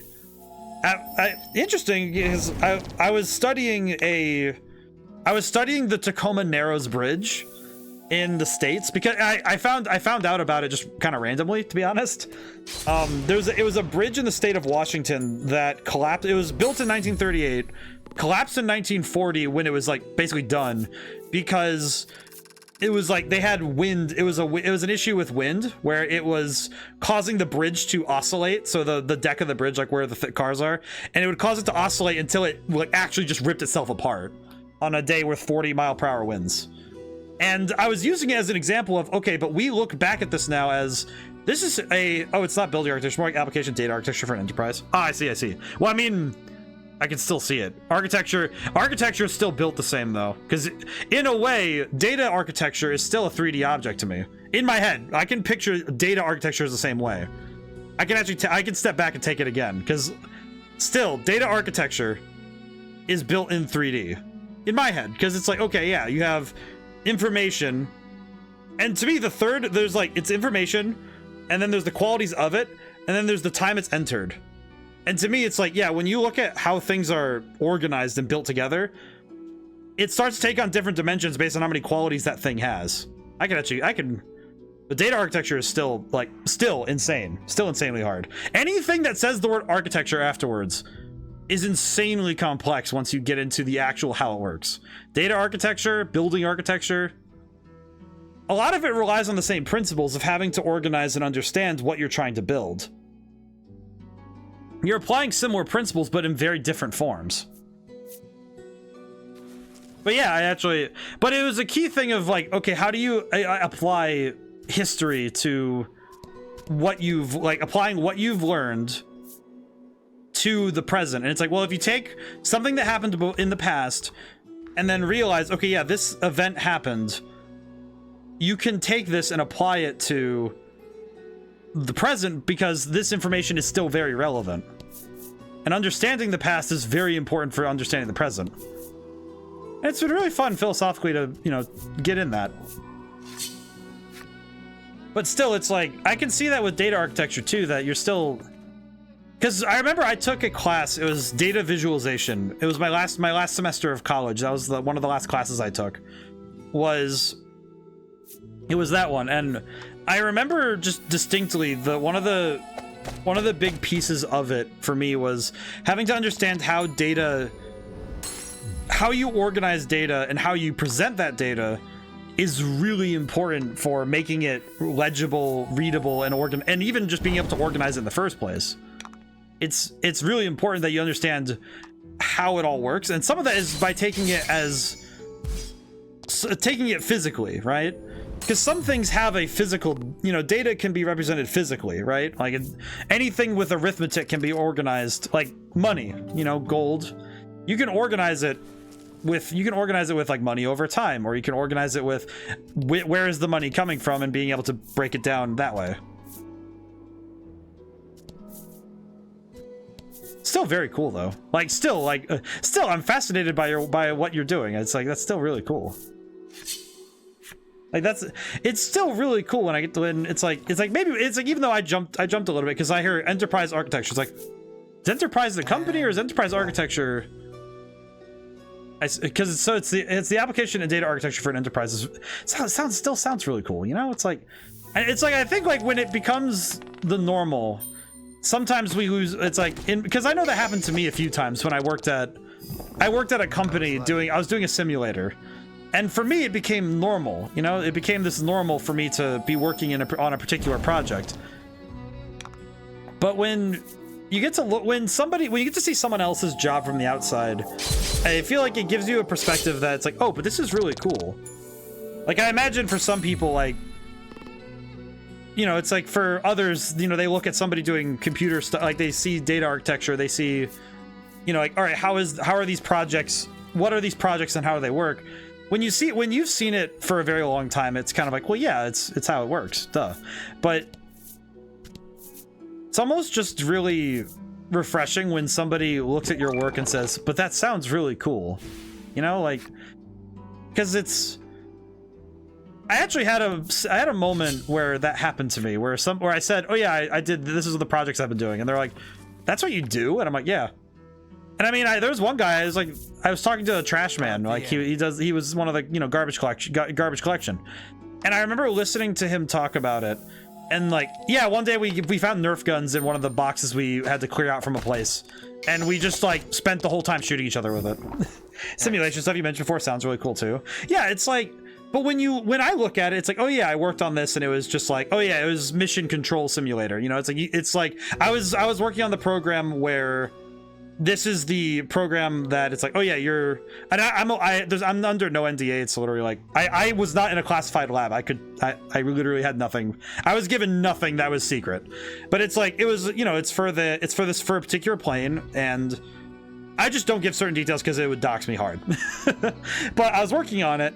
And for me, it became normal. But when someone says, yeah, but like, you worked on the simulator for a mission control thing for a plane, that sounds awesome. And it's like, yeah, stepping back, yeah, it's really freaking cool. Like, if I look at your job, it's like, so you're telling me you are building systems that form the data architecture for like a company. Like, that's like an entire company's backbone you just built. Like, to me, that's really cool. Like, you are basically the reason these guys can have their job. And to me, that's fascinating. And also just like, you know, it's a super important job. I'm even like, it's like, and again, I talked to a guy who was doing garbage collection. It's like, but hearing about the stories they have and seeing how they still approach their work with passion, to me, that's cool. And that's nice. You know, it's like, I know it's like, you know, some jobs don't have glitz and glamour, but it's like, but they still need to, not only do they need to be done, but there's a special form of, there's a form of glamour to it. Like there's a form of really, it's really cool though when you really like look at it, because like, you know, because some people it's like, oh yeah, you're like one of the most important jobs, you know. It's like if you look at like, it's like, oh, it's like nurses. I have a like great respect for anyone in a medical field. I make jokes sometimes because sometimes I'm like, well, because, you know, I make jokes about meteorologists too, because the weathermen in my local area can't, I'm surprised that some of them still have a job with how incorrect the weather is sometimes, but I also know that some of that's not their fault. But I'm gonna just have my foxes out for today's stream. I'm just gonna do that. Don't hold back. But it's really like, it's really good when you get to, I think it's also nice when somebody reminds you of that, you know. It's like, because I feel like not enough people get to have that, where they get to have somebody like, because it's like, and anybody in the future hearing me if anyone sees this VOD, your job is cool too. It's just like, it's because it is cool, you know. It's like, how cool, like, even if your job is mundane, it's like, or it's something like, oh, I'm just doing this for like, oh, I'm just trying to make, you know, make ends meet. It's still like, well, good on you for pushing through and persisting, you know? Like, I think especially like for people who have to work fast food, it's like, yeah, your job is not particularly going to be exciting, but I still appreciate the fact that you're doing it, you know? Like, it's like, I wouldn't want to do it. And the fact that you're doing it because whatever reason you're going into it, it's still like, hey man, you deserve some appreciation, because holy crap, you know? Like, decrease water fire damage by 5. She just gets to say no to magic. Holy crap. Sorry to go on this tangent about work and stuff, but it's just like, I don't know. It's just like, I feel like not enough people get to have, you know, I don't think enough people get to have I forgot I can zoom. I forgot about that. But I feel like it's just, you know, every now and then I think people really need to hear that it's like, hey man, you're doing cool. You're doing good stuff. And even just persisting is, you know, it takes character. Like, I know it's not like, it's not the most glamorous thing to be able to tell somebody like, yeah, it's like, yeah, you're just kind of, it's like, yeah, it's like, oh, I'm not thriving, but it's like, yeah, but you're doing it. How good is it that you're able to just you're able to go through, you're able to keep moving forward? How wonderful is that? You know, like, I think I'm gonna give Ridis the Ring of Protection, or the Curse Stay Ring, because I feel like that might be helpful. But it's like, no matter what job it is, you know, it's like, I'm very grateful that I got to work some really cool jobs. Like, your footing suddenly crumbles, with no way of saving you. Once more from the bottom. Aha. I see. So I'm gonna have to be careful about those pitfalls. I see. So, okay, yeah, whoever designed this absolutely took inspiration from Sky Tower from Pokemon. Oh, good lord, this is gonna be... Oh no, this might hurt. Oh, good heavens. Oh, hello. Hi, sir. Foolish humans. Did you come here to consign the drops of salvation to oblivion? What? The monster asks. It sounds like he is saying something important, but you do not understand it in the slightest. You know, that is actually about how I felt. Whom will you ask to interpret? Melanie. Melanie is so absorbed in thinking about the priest's words, she cannot hear. We're all just like, what did you even just say? Whom will you ask to interpret? You know what? Bruno, help me out here. Bruno is admiring his own muscles gleaming in the torchlight. You have made a poor choice. Are you telling me? While everyone is distracted, the monster attacks. You're telling me that Bruno was too distracted by his own muscles to figure out what this guy was trying to say? That sounds about right. Ooh. I am now seeing that the Curse Stay Ring might be very helpful here. All allies and enemies take 3 damage. What? Okay, so we need to... I need to do some proper setup work. I can poison... Yes! Okay, cool. If I can poison him... Yes? Yes, okay, cool. He's poisonable. Okay, so I'm going to try and go for... Okay, so my strategy for this fight is... I'm gonna try and do a double damage, I think. But now that he's poisoned, I think we might be in a great spot. He's weak to lightning. Okay. Add 8 to attack for 10 turns. Become afflicted with defense down in return. I think that means that he just reduced his own... Oh, he got rid of poison. I see. Well, wait. What if I just do double damage right now?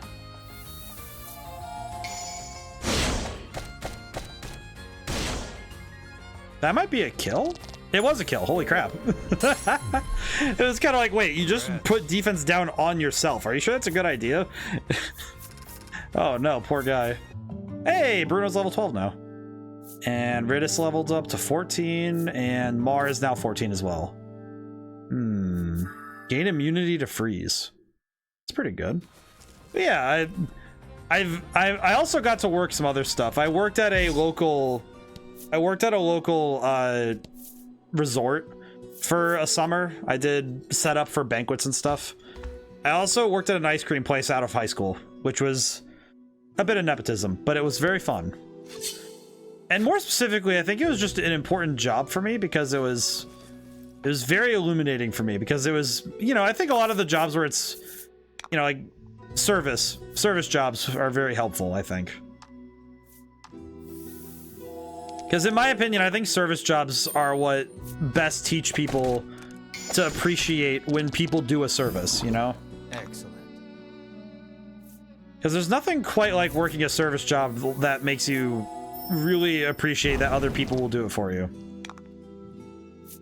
Deal light damage. This might finish this battle up. Maybe? Well, it took 2 out, which is actually fantastic. I'd like to say now that I might be close to the power level of the Ivory Order when I played as them first. Because they had about 40 health, I think. I think they had like 40 health-ish. But I'm getting close to their attack strength, I think. I'd like to say, but I also have no idea. I haven't seen them in a while, so I don't have a good benchmark for their strength. The Wraith Wolf and the Harpy. Well, like I said, every job needs to be done. That's why they exist. An enemy appears. I don't like that this is just a dead end. This scares me. But yeah, the simulator I worked on was thinking about it, it was really neat. I only got to work there for the equivalent of a college semester because they did not need my services further. Well, services, I just wasn't employed anymore, but that was because I basically finished all the work that they wanted me to get done, and I imagine that it was good that I was on a co-op, which was, my college requires 2 co-ops, so they only really needed me for 4 months to be there, so it worked out in both our favors that I was able to. And then I started this job, because I started working on, I believe it was right from then I did Valhalla Station right away. Did you hear the writer's strike ended? I didn't hear that it ended, but I know that a new one is starting with the video game voice actor community, as I recall, right? If I recall correctly, I think there's a new one. SAG-AFTRA is doing the... I believe they approved another strike for video game voice actors, I think. Oh, I didn't know about that one. I wasn't aware that the writer's strike ended, though, so I might need to look into some of that. Something glimmers on the floor. Melanie suggests it might be money. I hope it's money. You are instantly upon the shining object and picking it Oh up. boy. Melanie asks why you have such a fixation with money. We were poor, so you begin. Then remember being serious isn't in your character. Leaving your past a mystery, you quickly throw aside the shiny piece of glass and move on. It's funny because I feel like this main character really wants money because they were poor and wants to pay back the people who got him. He probably was given all the stuff he has and probably wants to repay that debt. But man, I feel bad for the boy. Interesting. Do I really want to risk going all that way? Maybe. This place is giving me a lot of the Sky Tower vibes from like Rayquaza's home from Pokemon. As I said earlier, it's like the dropout floors, the very bizarre, the bizarre architecture, like the crisscrossing across a circular tower. Really interesting, but also very concerning. I think I'm gonna go for Zephyr and see if I can't knock out the... Ah, only a 1. But yeah, I supported the writer's strike. I just wasn't sure how to support more than just like, yeah, it's... Because to me it makes sense, you know, it's like unions exist for a reason, and the fact that certain fields haven't gotten to unionizing it is more because they're newer fields, not because they don't deserve it, you know? because certain fields, like, you know, game designers and, you know, people working on these brand new fields, the only reason they haven't really unionized yet is because they're a new field. But, you know, teachers unions and, you know, other unionized fields have been well established for decades, so makes sense that they formed already. I'm not a fan of, you know, when companies try to be like, oh, you shouldn't be unionizing her. It's like, well, maybe if you offered proper workers' rights, we you know, people wouldn't be so up in arms about it all. Then again, I also know that I have a strange, I have a very strong abhorrence towards, I have a very strong abhorrence for abused authority, which is probably why the story of Persona 5 Royal stuck with me so hard, but I am notably not cool with I am notably not, like, I'm not against, here's the thing, following rules makes sense to me. Like, oh, don't run near the edge of the pool. Oh, don't drink and drive. It's like, yeah, it makes sense. Don't kill people, makes sense. But it's like following rules, I do that to a T. But listening to authority that is not justifiably given, no. Which seems like it'd be backwards, but it's not. It's like obvious safety tips, gonna follow this. Like, hey, I should probably not be running on the side of this bridge that doesn't have a railing. And because if I trip, well, there I go. Conversely, it's like, if I have somebody saying, sir, you can't walk next to this grass, it's like, well, why not? The grass is perfectly fine. Is there a minefield? Are those people who say that it's like, sir, you're Congrats. Can you please stop being so loud in this public space? It's like, no. Regen herb. That's funny. Heal plus. Well, that's really strong. Holy crap. Heal 10 to all. 15 dark damage. A flat 15 isn't bad, but it would be 30 if the enemy was weak to it, but I'll wait on that. If it misses, that you're down 2 points. Numbstay ring. Interesting. I'm gonna stay near the edges just to make sure I don't fall again. But yeah, I don't know. It's weird. I mean, today it was interesting also today because just like this is a little personal. My writing got a little personal today because it's like, well, because I was thinking about the reason why I'm so focused on learning new things, and why I really appreciate learning history, you know, more specifically, and a lot of it comes from just having a lifetime of being told, hey, you're gonna be a good student. It's like, okay, I can do that. That's easy. And having a constant wellspring of things to study. You know, just like, oh, I want to study, you know, whatever. I want to study what, you know, what brings me to whatever draws me in. Because I had the opportunity to read and learn and have fun. What having a healthy childhood does to a man. I have issues, but graciously, not learning and wanting to constantly sate a curiosity is not one of them. Thankfully, my curiosity works well and good. Also, this place is really freakishly tall. Should probably save at some point, huh? Should probably save. Something tells me saving is going to be a good idea. But sometimes I feel like it's nice to talk through those thoughts. You know, just go stream of consciousness on a thought. It's good for the soul. Oh boy. It's been nice because off stream I've been working on Magic the Gathering stuff because I play Commander casually. I play that format. I wish there was a way I could play it online and be able to showcase it for people to see. It's really awkward though, because the only way I have is a web browser system, which I think would work pretty well, but it's also like, yeah, it's awkward. All right, let's see if I can freeze this enemy. Maybe?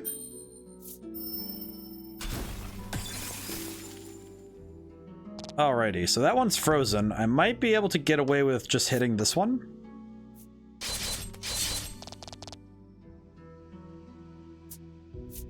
Bolt +4. Oh, he has the Thunderbolt. That's funny. Hey, killed by poison. That works out in my favor. Alrighty, let's see. I think if I do quick shot, I think it'll do what we need. Maybe? Perfect 10. That was right, because that was 6 + 4. It was 3, 3, 2, 2. This place is leveling me up in a way that is perturbing me, but I think that's because I'm kind of concerned that this place is going to be notably close to the end of a... I'm really curious what this tower has in store for us, but...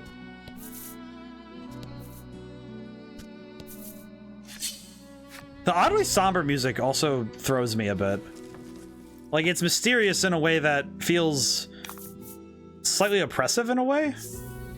It's interesting.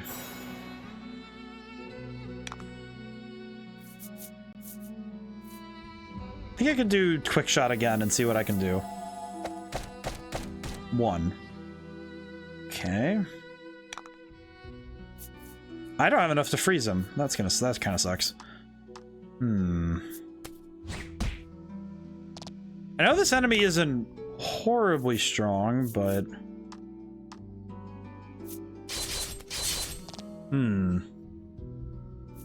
It's been a while since I've seen this enemy, so...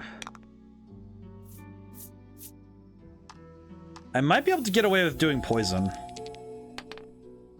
think I might be able to get away with poison. Because I think the poison damage will do a good amount. At least I think so.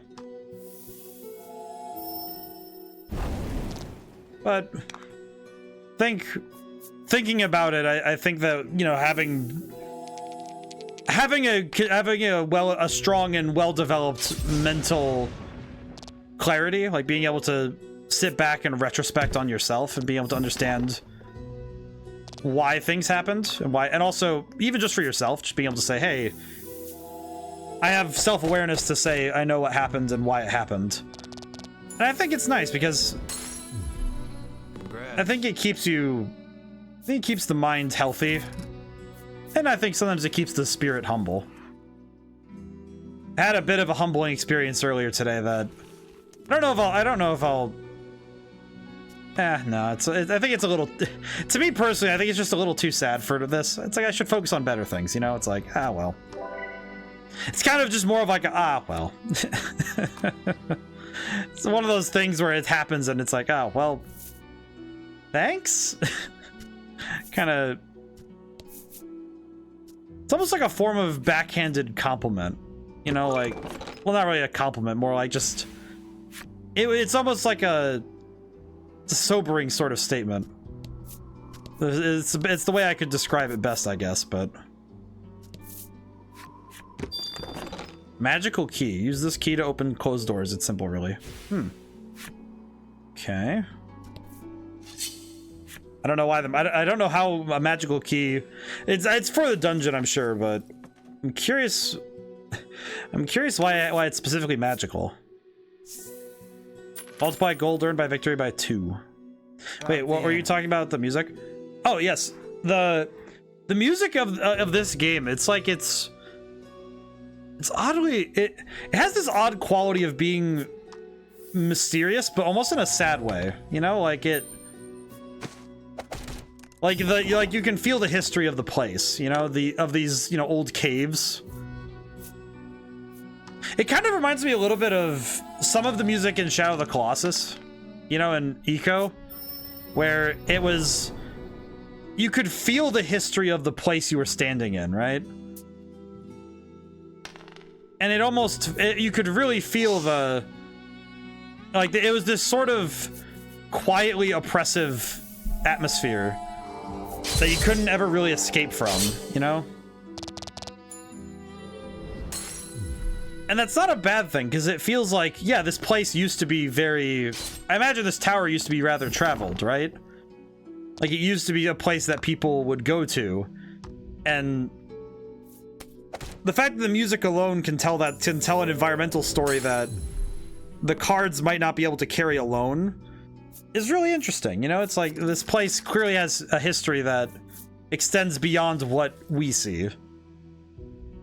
Yeah, true. It's like, because I remember that the music of Eco felt the same way, where what's at the top of the tower? Supposedly the dragon, or a dragon. Don't know if it's the dragon, but hopefully it is. That'd be, well, actually, no, wait. I don't know if I'm strong enough to handle the dragon, but a dragon, that might be good, but we'll see.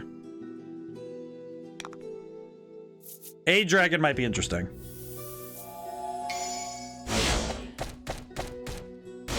Holy crap. But I think there is a dragon at the top, apparently, from what the game has said, but whether that stands to be true or not has yet to be seen. So we will find out soon enough. But it's interesting because they use this music for other places too, like some of the abandoned caves and some of the other, you know, dungeons. They use this music for dungeons, and it actually adds a sort of, you know, sobering atmosphere to this dungeon, which, you know what it also kind of reminds me of is Dirtmouth from Hollow Knight, for those who have played it. And like the music in Hollow Knight is the same way, where when you're exploring certain areas and you get to like quiet, peaceful places, the music in those places is just so, it's sad, you know. It's like you can feel this overwhelming depression because you can tell that these places used to be lived in, and the fact that they're truly lost is just, you know, it's like you can feel you can feel that loss in the area design. Have you savages no mercy? The dragon's heart and body have already been reduced to naught, it says. It sounds like he is saying something. Oh, I see now. But you do not understand it in the slightest. Whom we asked interpret? How about Ridis this time? Realizing the creature's words are beyond her comprehension, Ridis gives up on thinking. Are you telling me that the dragon is having a crisis because of something that's happened? Melanie? Melanie considers the words, but cannot seem to concentrate, with the oppressive heat radiating from Bruno's sweltering poo. Are you telling me that she looks over and is just like, oh no, oh wait, imagine him in his underwear. He's already in his underwear. Oh no, he's hot. You feel your eye twitch, realizing that your comrades may be the death of you. While everyone is distracted, the monster attacks. What? Why is this consistently happening now? We're just having to deal with the consistent, or our comrades do not understand what is happening. That's a lot of health. How do I want to handle this? Any gamer movies or other media you're looking forward to coming out? Let's see. I know that the second half of the Pokemon Scarlet DLC, we're playing the first half again this Sunday. We're playing the back half of that, but the DLC is great. Let's see, Mario Kart 8's the Booster Wave DLC, the last one's coming out. I think they said holiday season. And oh, let's see. I know I am gonna go see the Five Nights at Freddy's movie. I am gonna go see that. Which that'll be fun for me. I think that'll be a lot of fun. Let's see, what other games are coming out this year? I know there's a couple of other ones that I'm looking forward to, but off the top of my head, I can't rattle a ton of them off. But it's also because a lot of the games that I was looking forward to are already out. I just need to play them, you know, like Armored Core 6 and Mortal Kombat 1. I know Mortal Kombat 1, the DLC is going to keep me very busy for a while because I'm going to keep looking forward to that. NetherRealm games do a great job of that for me. I think I would also like to say that there's a couple other games that are out of mind right now. I know some of them are Switch games because Switch games have been very good lately. Characters resistant to certain ailments will not be afflicted by those ailments regardless of what you roll. Ah, so he's resisting being frozen. I see. Interesting. Interesting that this would happen, but...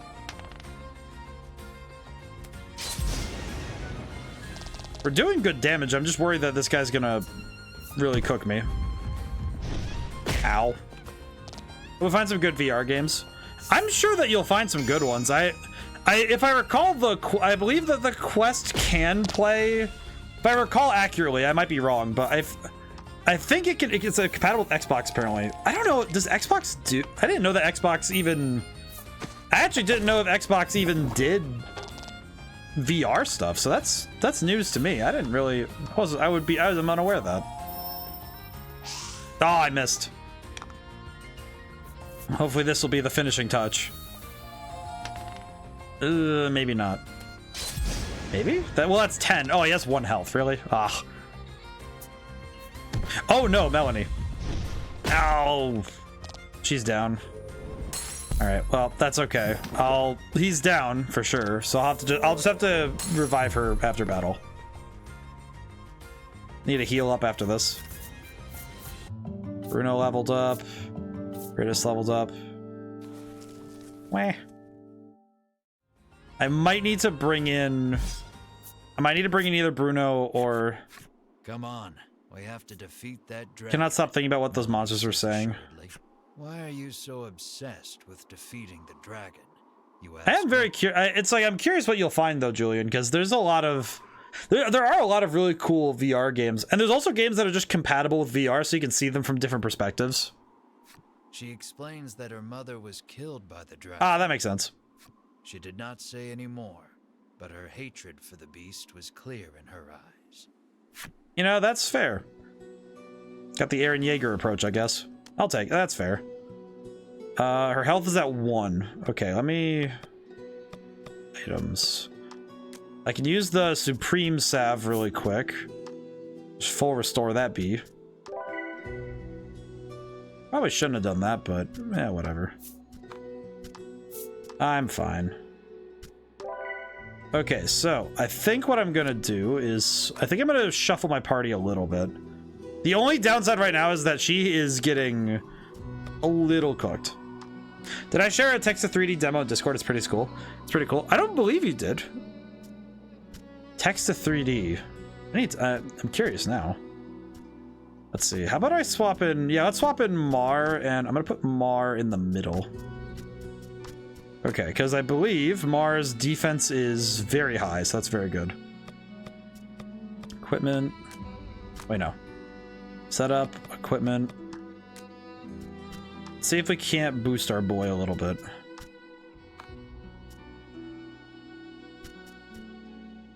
Oh, you know what? He does not have the best weapon he can have, does he?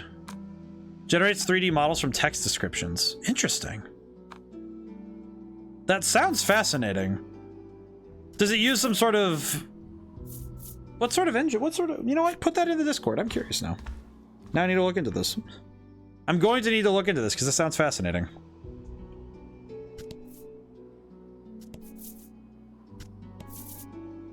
You know, it's like, I will say, as much as like with certain things, I think AI won't be able to replace people, but I think it's still fascinating to see what it can do. Like, not that it should, here's the thing. Like, I don't think that AI can ever replace people, because I think that there's a certain amount with which, you know, you need human input in order to make things work properly. But it's interesting seeing what it, not that it's like gonna, not just what it is, but what it can do. Of course, I think the trouble that I think people are running into is that, time for another roll. Oh, you rolling D20 again? Our rolls on that are clearly not going well. Holy crap. My boy getting deleted by the rolls. Let me try again. But the shared movies of media, interesting. I'll have to let me take a look here.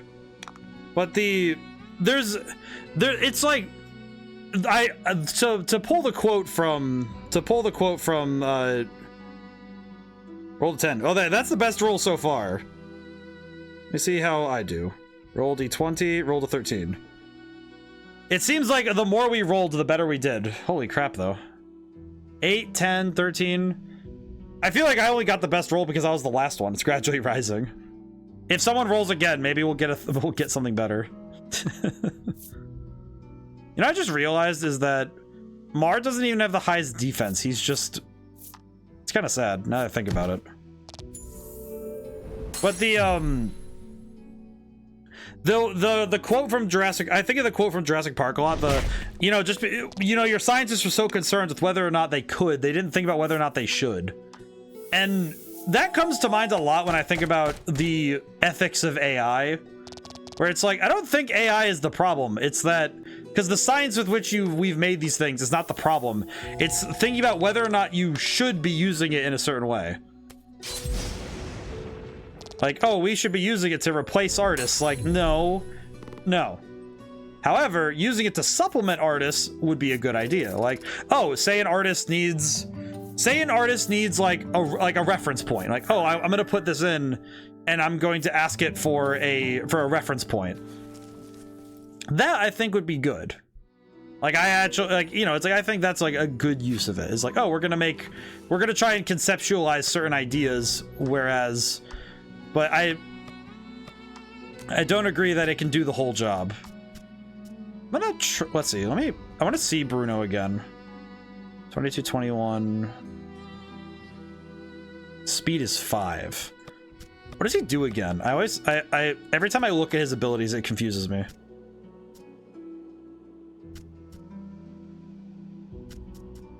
You know what? Actually, this might be very good. Actually, he might be very helpful for later, because those stat bonuses are going to be very helpful. The only downside is his speed kind of sucks, but that's... Good lord. You hear the roar again? The whole concept that people honestly believe the AI will replace artists' extreme paranoia. Well, and I don't think it's... Mar mules, as if in response to the creature's growl. Enamored by the adorable noise, you pet Mar on the Oh no. You're obsessed, Melanie remarks snidely, but looks at you two as if wanting to pet Mar too.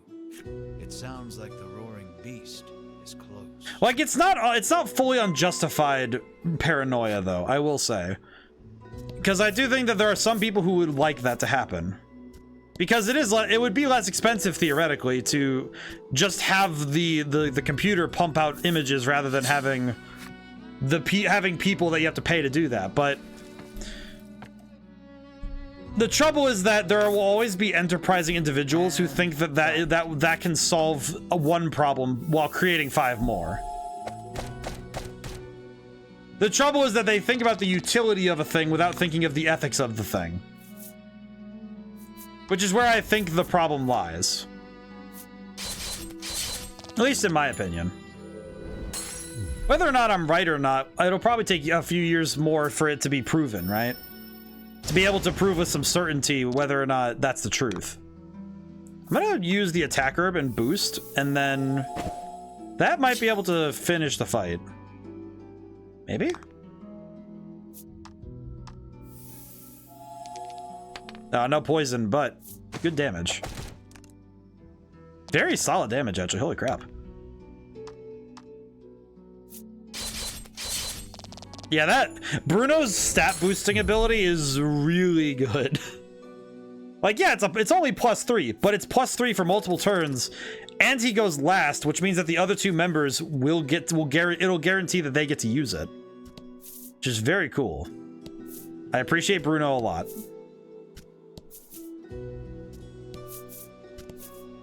Oh boy. I'm very scared that Mar, because they said earlier that Mar is not a monster because he got poisoned by a monster, so I'm very worried that he's actually a dragon. Like, I've been making jokes that he looks like a dragon, but I'm very scared that he is unironically a dragon.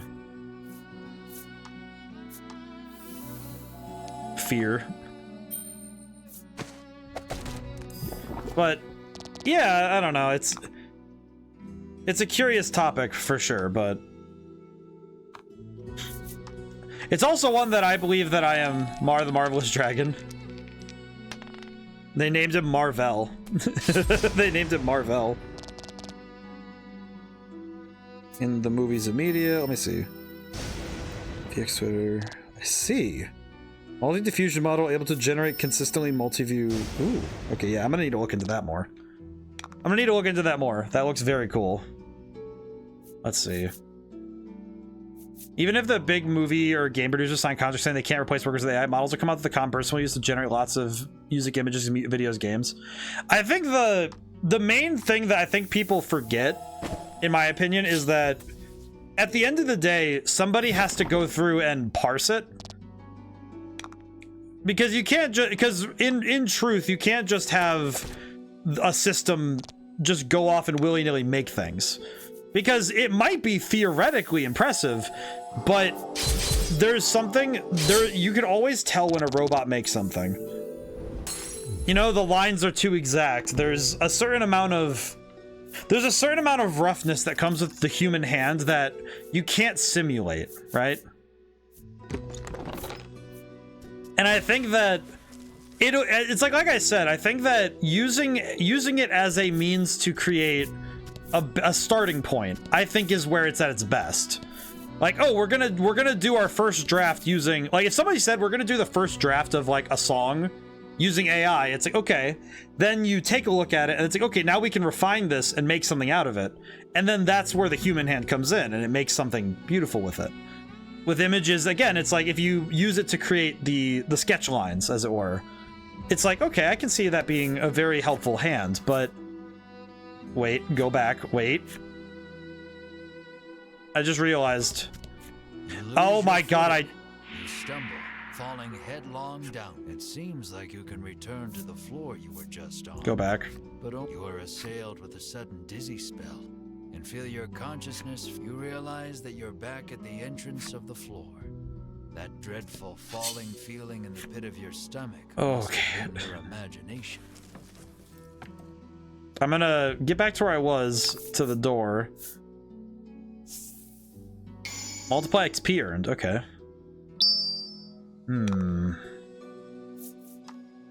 But yeah, I think that, and it's like, I can't decry AI fully. I do think that it has a place, but I also think that there's a certain amount of, like, you know, it's like, it's more about just being aware, which I think is true of any science or any, you know, tool. Like any tool, it's meant to be used, but it's meant to be used responsibly, you know, like, you know, it's like, I know it's a weird comparison, but it's the same thing I feel about weaponry with, you know, like, if you're gonna be around, you know, weapons or tools or things that can cause bodily harm, using things responsibly and knowing how they work is necessary for good use.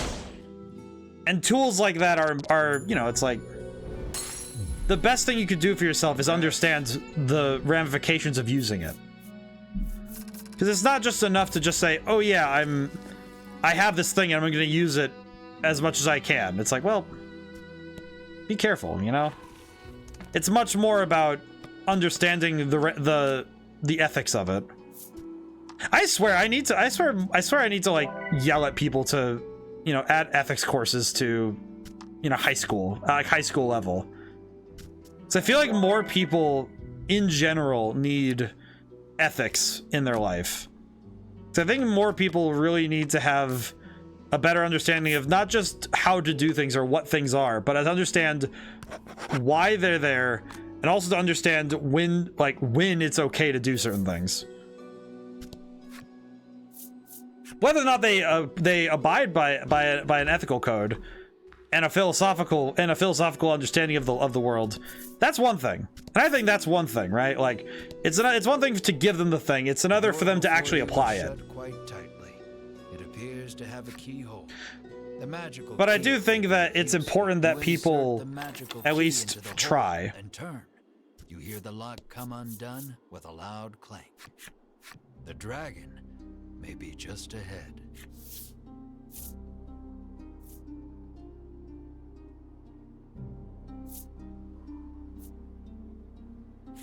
Now we slay the dragon for riches. On your demotivating words, everyone proceeds through the doorway. On your demotivating words. Scour the top of the tower for the dragon. Oh yeah, this is definitely, yeah, Sky Tower. I'm very worried now. This music sounds oddly final, which is worrying me. But ethics and philosophy, I think, should be introduced to people earlier. I was grateful to have a family that generally pushed me to question my world and to, you know, look at the world through a critical lens. But not everybody gets to have that, you know? Not everybody has parents and, you know, relatives who are willing to push you to think critically. Which I think is a shame, because I think more people need it. But it's not enough to just question the world and be like, oh, I'm questioning all authority and all things. It's like, it's not just like, oh, I need to question the world. It's also, do you understand the meaning of it? Do you understand why it's important to question the world, right? Because I think too many people get hung up on, oh, I need to question everything. It's like, no, question the important stuff, you know? Like, question why do we have the rules the way they are, and question. And understanding that, you know, it's like, okay, well, what is the reason we do it this way and not that way? Why do we organize ourselves in a certain way? And being able to understand, hey, this is why we don't do horrible things to other people. I don't know if I'll use Bruno if I have to fight the dragon, I don't know if I'll use Bruno. Because I'm kind of worried that I'm kind of worried that him being a bit of a point glutton might be a little bit clunky, but I'm uncertain. I'm very uncertain if that'll be the case. This music is really unnerving me now. It's like something about this is making me go, But yeah, it's...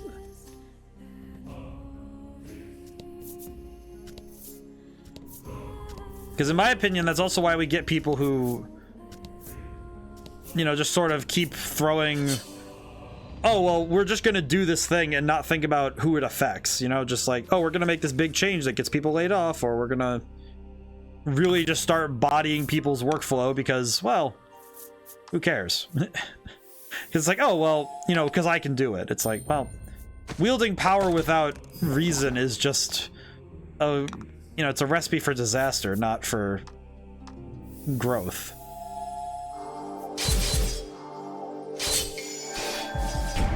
That did all of 2 damage. That was lucky. All of 2 damage. Alright, I think if I focus one at a time, I'll be able to finish this up, but...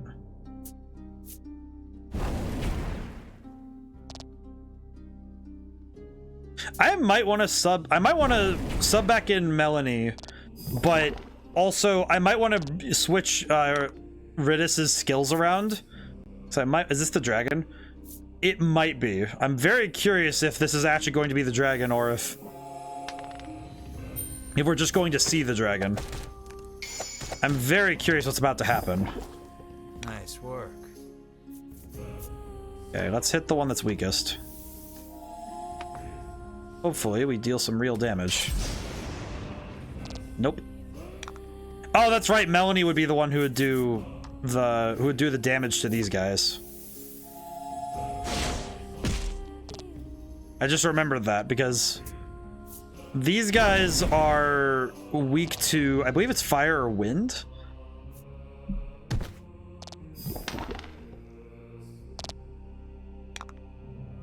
Okay, let's see if I can't.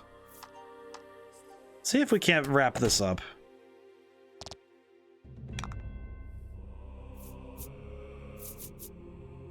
I'll try spinning ray again.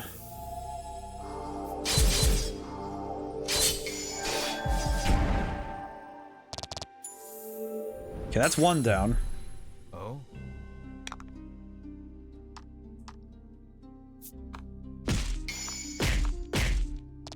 That was lucky. Yeah, I'm gonna swap. I might just swap Bruno out instead of healing him because, ouch. But good work. I am curious if this is actually going to be the dragon. We have time for it, so I'm very curious what's gonna happen. But oh wait, he got his health back.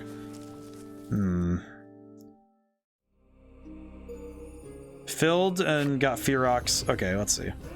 Look at the party again. Serve.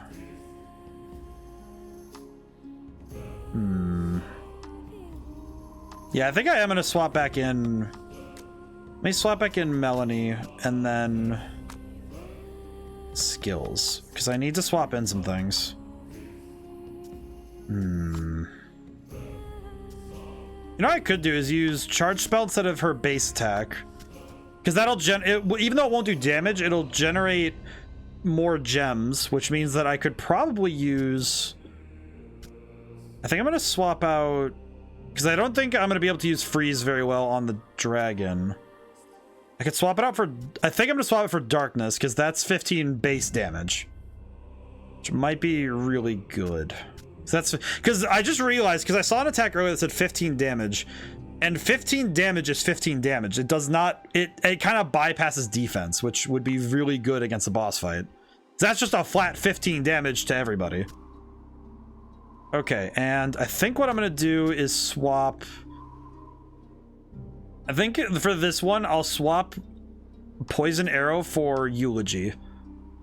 Because I'll have the additional arrows on hand, I might be... If I really need to heal, it'll probably be a thing I need to heal everybody, so it will be good for me to have an on-hand healing.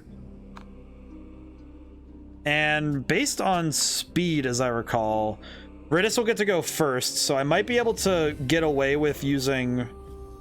I might be able to get away with doing some weird stuff, and then... If I recall, I've been keeping a Protectorant for a while. How long does that last? 3 turns. So I could probably give Melanie a boost, a defense boost for 3 full turns. Of course, we still have to find the dragon, but... This music is feeling very final, though, which is really worrying me. It's like, this is really... It's really kind of making me nervous. It's like, what's going on with this? Kind of weirdly enough, I think it's just because recency bias. I think it's the way that the low baritone choirs are going. It kind of reminds me a little bit of like the low male choirs remind me of the God of War, the newer God of War games music. You know, where it's like that really low, those really low bassy tones, which is very good. I like those a lot, but also, it also scares me. It definitely lends to the gravitas of this place, which is very fascinating, but also it scares me. All right, that one, yeah, he's deader than dead. Fortune favors the bold. Deal 2 times damage. Ow. What is it with everybody attacking Melanie? Let's see. Perish.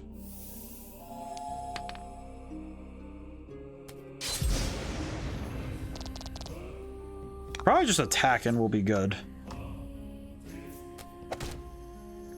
I don't know. The thing I'm worried about is that I don't think poison is going to work against the dragon. At least not in a way that I think will be 100% meaningful. So I don't think I'm going to bother with poison for this fight. Oh, whoops. Okay, I am going to use a... Actually, wait. Let's wait to use items until I have confirmation the dragon is here. Oh, hi. Okay, yeah, I'll deal with you in a moment, my good sir. I'm gonna look around really quick. Just don't mind me. Don't mind me. Okay, no, it's... I was gonna say enemy appears, like, please no. Please don't. But no, it's just enemy. Graciously, I can run around to be a goober for a little bit before we get started.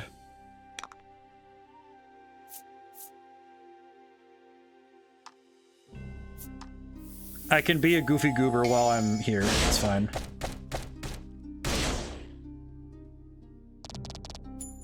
Okay, I think what I can do is have... I was lucky. I think what I can do is use charge spell. Yeah, because that lets me get 2 extra gems. So I have an extra gem, so I have 4.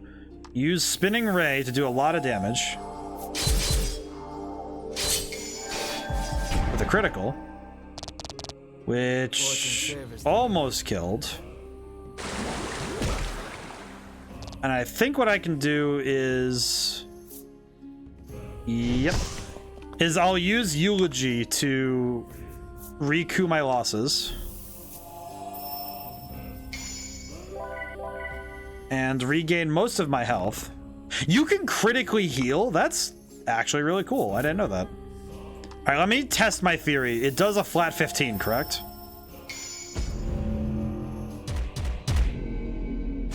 Well, that looked like 15, but I have no idea.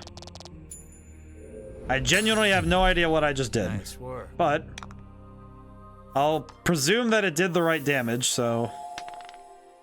Ah, yikes. Oh, well. I'll take that.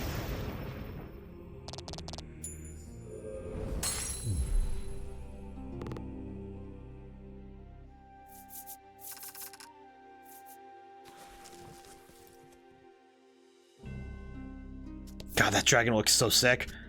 Okay. The dragon looks very sick, but I'm gonna save. And then we're gonna see what happens, because holy crap. Yeah, this is looking very final, which is kind of concerning. Given that I think there's like 2 more chapters after this, so okay. Hello. You have finally arrived. Before you stands the dragon you have been searching for. Hi. More assassins, the dragon sighs weakly. Whether or not the beast is weak, you care not. You muster up your courage and shout, "Prepare yourself, you big lizard."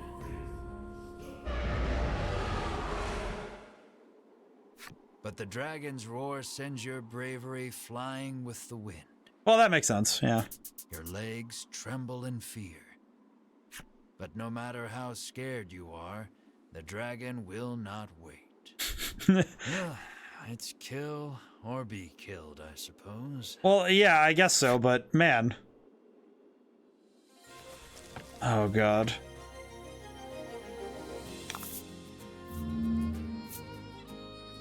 Okay, that's actually not as bad as I thought it was going to be. It's still pretty bad, though. That's a lot of health. Add 3 to wind damage dealt by all allies and enemies. Now, the question, if he's a flying enemy, is he going to take more wind damage? Okay, I'm going to have Ridis prepare. Ridis is going to prepare her attack. All right, let's try Zephyr. I'll just take a crack at it. Why not? I'm going to need to have my character do a normal attack, though. All right, it's not weak to it. He just took damage. Inflict paralysis if roll is 3 or greater. Wait, Dragon Glare? Oh, that's funny. That's kind of... I'm gonna make the D&D comparison again. That's sort of like frightening... That's like frightening presence that dragons actually get in D&D. That's actually really cool. Wow, happenstance. Add 3 to fire damage dealt by all allies and enemies. Okay. Fascinating. Okay, go for quick shot. Go for the most damage I can land in a single go. Ah, no crit. Still a lot of damage, though. Holy crap. I'll try fire. Why not?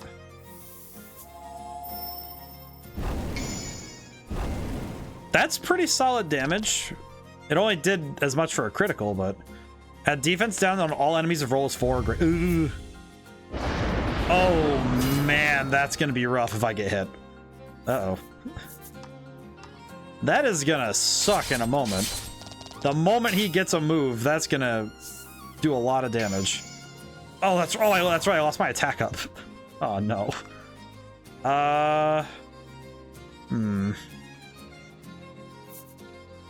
You know what? No, I need to go for it now. Looking at the state I'm in, I need to land big hits. That did not do as much as I thought it would. Yep, I should have been more cognizant. All right, I'm gonna charge. He's probably gonna do a lot of damage with. Well, he has 26 attack. Yeah, that's gonna do a. Ooh. I was correct that he was gonna do a lot of damage. Okay, I have 4, so. Let me try Lightning Strike. I have 4. I can make it work. Using 1 means that you're just not gaining more, which is fine. Okay, I can heal.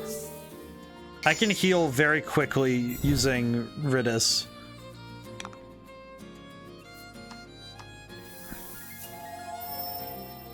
And I think I can use with the remainder of the gems I have. Basically, I'm gonna use Darkness and see if that ends the fight. 9 + 6. Okay, yeah. Well, it had less than 14, so that should have been a knockout. We shall strike you down, you exclaim, slashing out while cheering on your comrades. But at that moment... Really, Vince? Really? Vince appears. Its wounds healed, the dragon looks more lively than before. Vince, really? You, too, would be troubled without this dragon, he says, standing in your way. Stop spouting nonsense, the normally collected Melanie shouts. It seems Melanie has lost her composure before her mother's killer.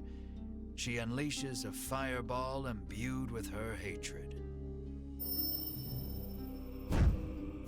But it is repelled by the dragon's tough scales. Well, this is mildly The dragon returns the favor by spewing fire from its mouth. Oh no. Oh no. You seem to stand no chance against the revitalized dragon. Melanie looks distressed. The fact that Vince is just such a shitter that he's going to pop in while we're fighting the dragon and just be like, hey, full res, here you go. Vince climbs atop the beast's back. The flapping of the dragon's wings sends forth one wind blast after the next. Stay out of this, Vince commands, then flies off toward the western sea. God.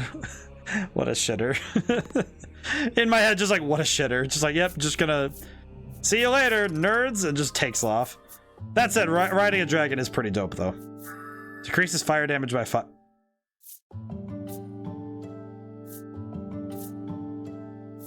Decreases light damage by 5. Interesting. My brain is slowly hearing this noise over and over again. It's making my brain go, these harmonics are very cool, but oh god. Oh, there it goes. You worry for Melanie, who has been burnt badly by the dragon's fire. I can't get up, she whispers weakly. Oh, Melanie. Drink this, Bruno instructs, offering her a small bottle. It will help you regain your strength. Oh my god, that bottle was... Even the bottle was jacked. Bruno claims he drinks it every day. It is a recipe from his father, that of a custom supplement. Give the custom supplement to Melanie. Make her drink it already, you cry, your panicked expression urging Bruno to give Melanie the supplement. I'm going to be a better person. Melanie has a bad feeling about it, but downs it all in a single gulp. See, look at that. She's fine. And suddenly regains her She's gonna be strength. swole. At ease with her recovery, you descend the tower. I like how there's an option for it. Let me drink it. Like, really? I don't need it. Be a good person, me. The ocean spreads out before you to the west, whither the dragon went. Tither. Return to Shoreland in search of a boat to pursue the dragon. Aye, fair enough. Time to go. Whee! Time to go. Back to Shoreland. Well, at least we won that fight. I mean, I feel like I need to be a little stronger, but I might be able to make up some of my strength. When you return, Oreo approaches. It seems like something has happened to the town. Him approaching us is very strange. He says a raging wind blew through and destroyed the town. You surmise the flapping of the dragon's wings is to blame. Oh. You explain that you need a boat to go after the dragon, and Oreo's look turns grim. Sensing there may be a problem, you quickly make your way to the wharf. I see. I can only guess that the boats all got thrown into the ocean. Well, I mean, well, actually, yeah, they probably would have gotten capsized. But first, I'm gonna go to buy stuff. I'm gonna see if I can't get some better armor before we go. Before anything else happens. Deceptive Talons? Or Deep Talons? Buy and equip. Oh, my boy gets to have a high attack stat. Holy crap. Oh. Outstanding. I have 11,000 gold. This is great. I do want to make sure we get moving forward before too late, but I would like to ensure that my equipment's at its best. Excellent. All right, let me sell any equipment. Let me sell any equipment I'm not using, because then I can have some more pocket money, which is funny given that I already have a lot of pocket money. Oh boy. Oh, while I'm thinking about it, we're close to time, but I thought I would think while I'm thinking about it, this next week I'll be moving streams around a little bit. Namely because I need to be free on Wednesday night, which is awkward because I usually stream Pokemon Stadium on Wednesday. So I'm going to be moving Pokemon Stadium to Thursday and Voice of Cards to Friday, respectively. I'm just shifting things over a day next week. Sunday will stay the same, and the next Sunday will stay the same, but things just needed to move around a little bit in order to accommodate for some stuff I'm doing. So. Let's see. I think I'm gonna get rid of one of these Inspira Elixirs because I'm not... I haven't been in any battles where it's necessary, and I have like 4 of them. I have 3, so that's pretty good. I'll leave it. So we get a round 2 with the dragon later, I guess. And I'm guessing that the dragon's gonna be even stronger when he's at full power. So this is going to be interesting. I can tell already. Hello, ma'am. The woman says the violent winds stirred up the sea, causing her precious ship... Gotta work around your schedule, understandable. Yeah, so it'll be... But if you can return her vessel to the water, she will gladly give you a ride. So yeah, I will be maneuvering the schedule a little bit in the next week. This next Sunday, though, stream is still the same, so there's no changes to Sundays. Your brows furrow, knowing that there is no way you could move a ship. Beside you, Bruno stretches, warming up his body. Yeah, yo, why is she cheeked up? The same reason why Bruno is built different. Check this out. Bruno, do the thing. After striking a fantastic pose to show off his muscles. The same reason why Bruno's built the way he is. Look at this man. No matter how hard he pushes, though, the boat... Bruno's just like, I'ma move it. It's pointless, you sigh, turning around when a muscle-bound Melanie stands before you. Did they? Oh no, Melanie, what happened? Now it's working, Bruno exclaims, unsurprised at the sight of Melanie. Wait, are you telling me that... It appears the custom supplement she drank in the tower bulked her up. Let us combine our power. Bruno entreats Melanie. Are you telling me that we accidentally turned Melanie into a copy of Bruno/Oreo? Her whole body racked with chills, Melanie screams out. Oh no, we gave the wizard 30 strength on accident. You need Melanie's help to catch the dragon. You call out to her. What do you say to her? You turn your earnest eyes to her and say, please. Oh no. They turned our tiny wizard. But unable to hold back at the sight of her impressive build, burst into laughter. Oh my god. Instant, you receive a violent punch to the face. Oh my god. You hear your bones creak in a way you've never heard before. They made Melody into a monster. But afterward, the two muscle-bound forms work together and return the boat to sea. Why did they turn Melody into I'll a never be a beautiful bride like this, Melanie mutters sadly. You're wrong, Bruno exclaims. Those muscles are the most beautiful thing a bride could ever have. At any rate, you leave the port town and follow the dragon. I'm happy we got to have this silly moment after getting cooked by the dragon. Is she gonna stay like that, or is that a temporary thing? You've unlocked Melanie and Bruno's flip side stories. Oh god, why is she still like that? Why is she still muscled up? What happened? Why? Characters. Why? At last, the Dark Mage's power, superhuman power, and still, the only time Smile crosses her up is when she's punching the daylights out of her self-proclaimed hero. Oh god, does she stay like that? Should the custom supplement's effect wear off, he supposedly sheds his muscle all at once in a pitiful transformation, or so he says. No one's ever seen it. Oh, so she'll lose it after a certain time. I see. I see.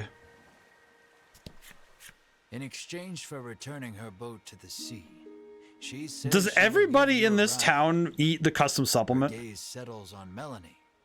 You, my lady, are no ordinary woman, she remarks in awe. I swear, everybody here is cheeked out of their mind because we're just... How about finally boarding the boat and going after the dragon? Yeah, let's... Just as you are about to leave, Oreo comes to see you off. It looks like he has something to say. According to him, the dragon flew to the west, where there is an island called Mount Medica. Mount Medica? Understanding his father's wishes, Bruno nods. Say no more. Mount Medica. Something stirs deep inside your chest, but you blame your imagination and board the boat without another thought. You know, I just thought about it, though. The fact that an entire port town is cheeked out of their mind because everybody's eating Oreo's special supplement, at least that makes sense. Heroes finally face the dragon at the top of the tower.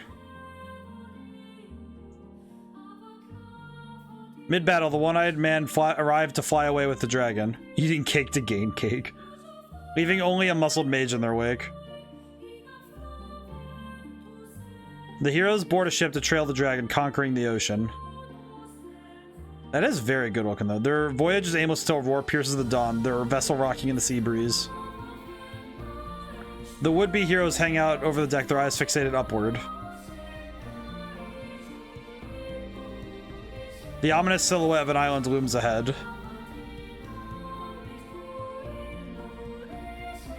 There, they find a strange village that exudes an odd air. I see.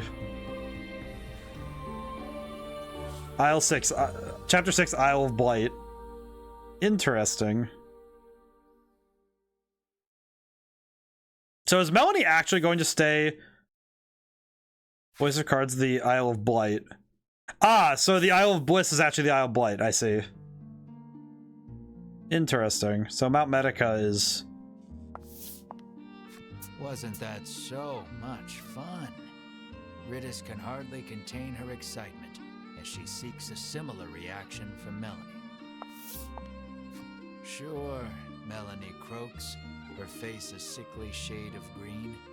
The custom supplement.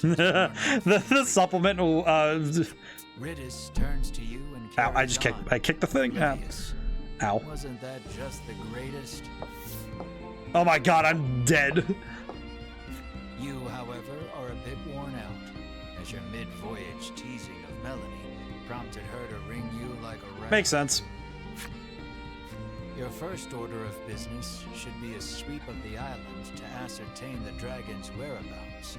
Tread carefully, as danger lies in the unknown. I see. A road stretches west from the docks, suggesting the presence of a house or settlement. Okay, so we are going to spend a few minutes just exploring, but this will be... We're kind of close to time, so I will not do anything story related on purpose while we're for now. I'm very curious. I'm very curious about this, though. This feels like a great place to leave off, though. I'll get a little bit of headway on exploring. And one enemy, why not? I love the music in this game, man. The music's so good. Oh. That's a new slime. What is that thing? Happenstance. Add 4 to all defense. What is that slime? That looks like it ate a deer.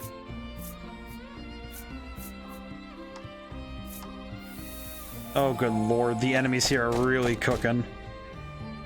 I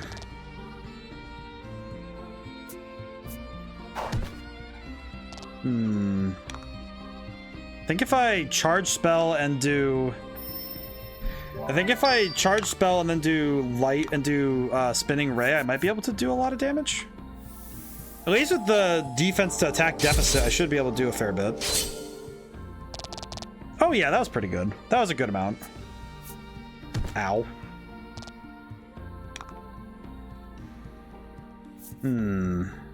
Yeah, let's do it this way.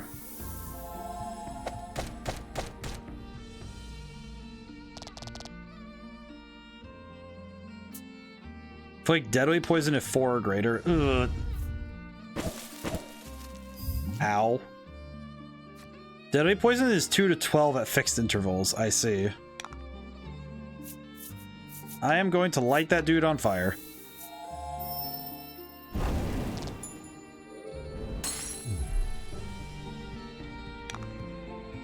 Alright, as long as I finish this battle this turn, I don't have to worry about that poison doing a lot of damage.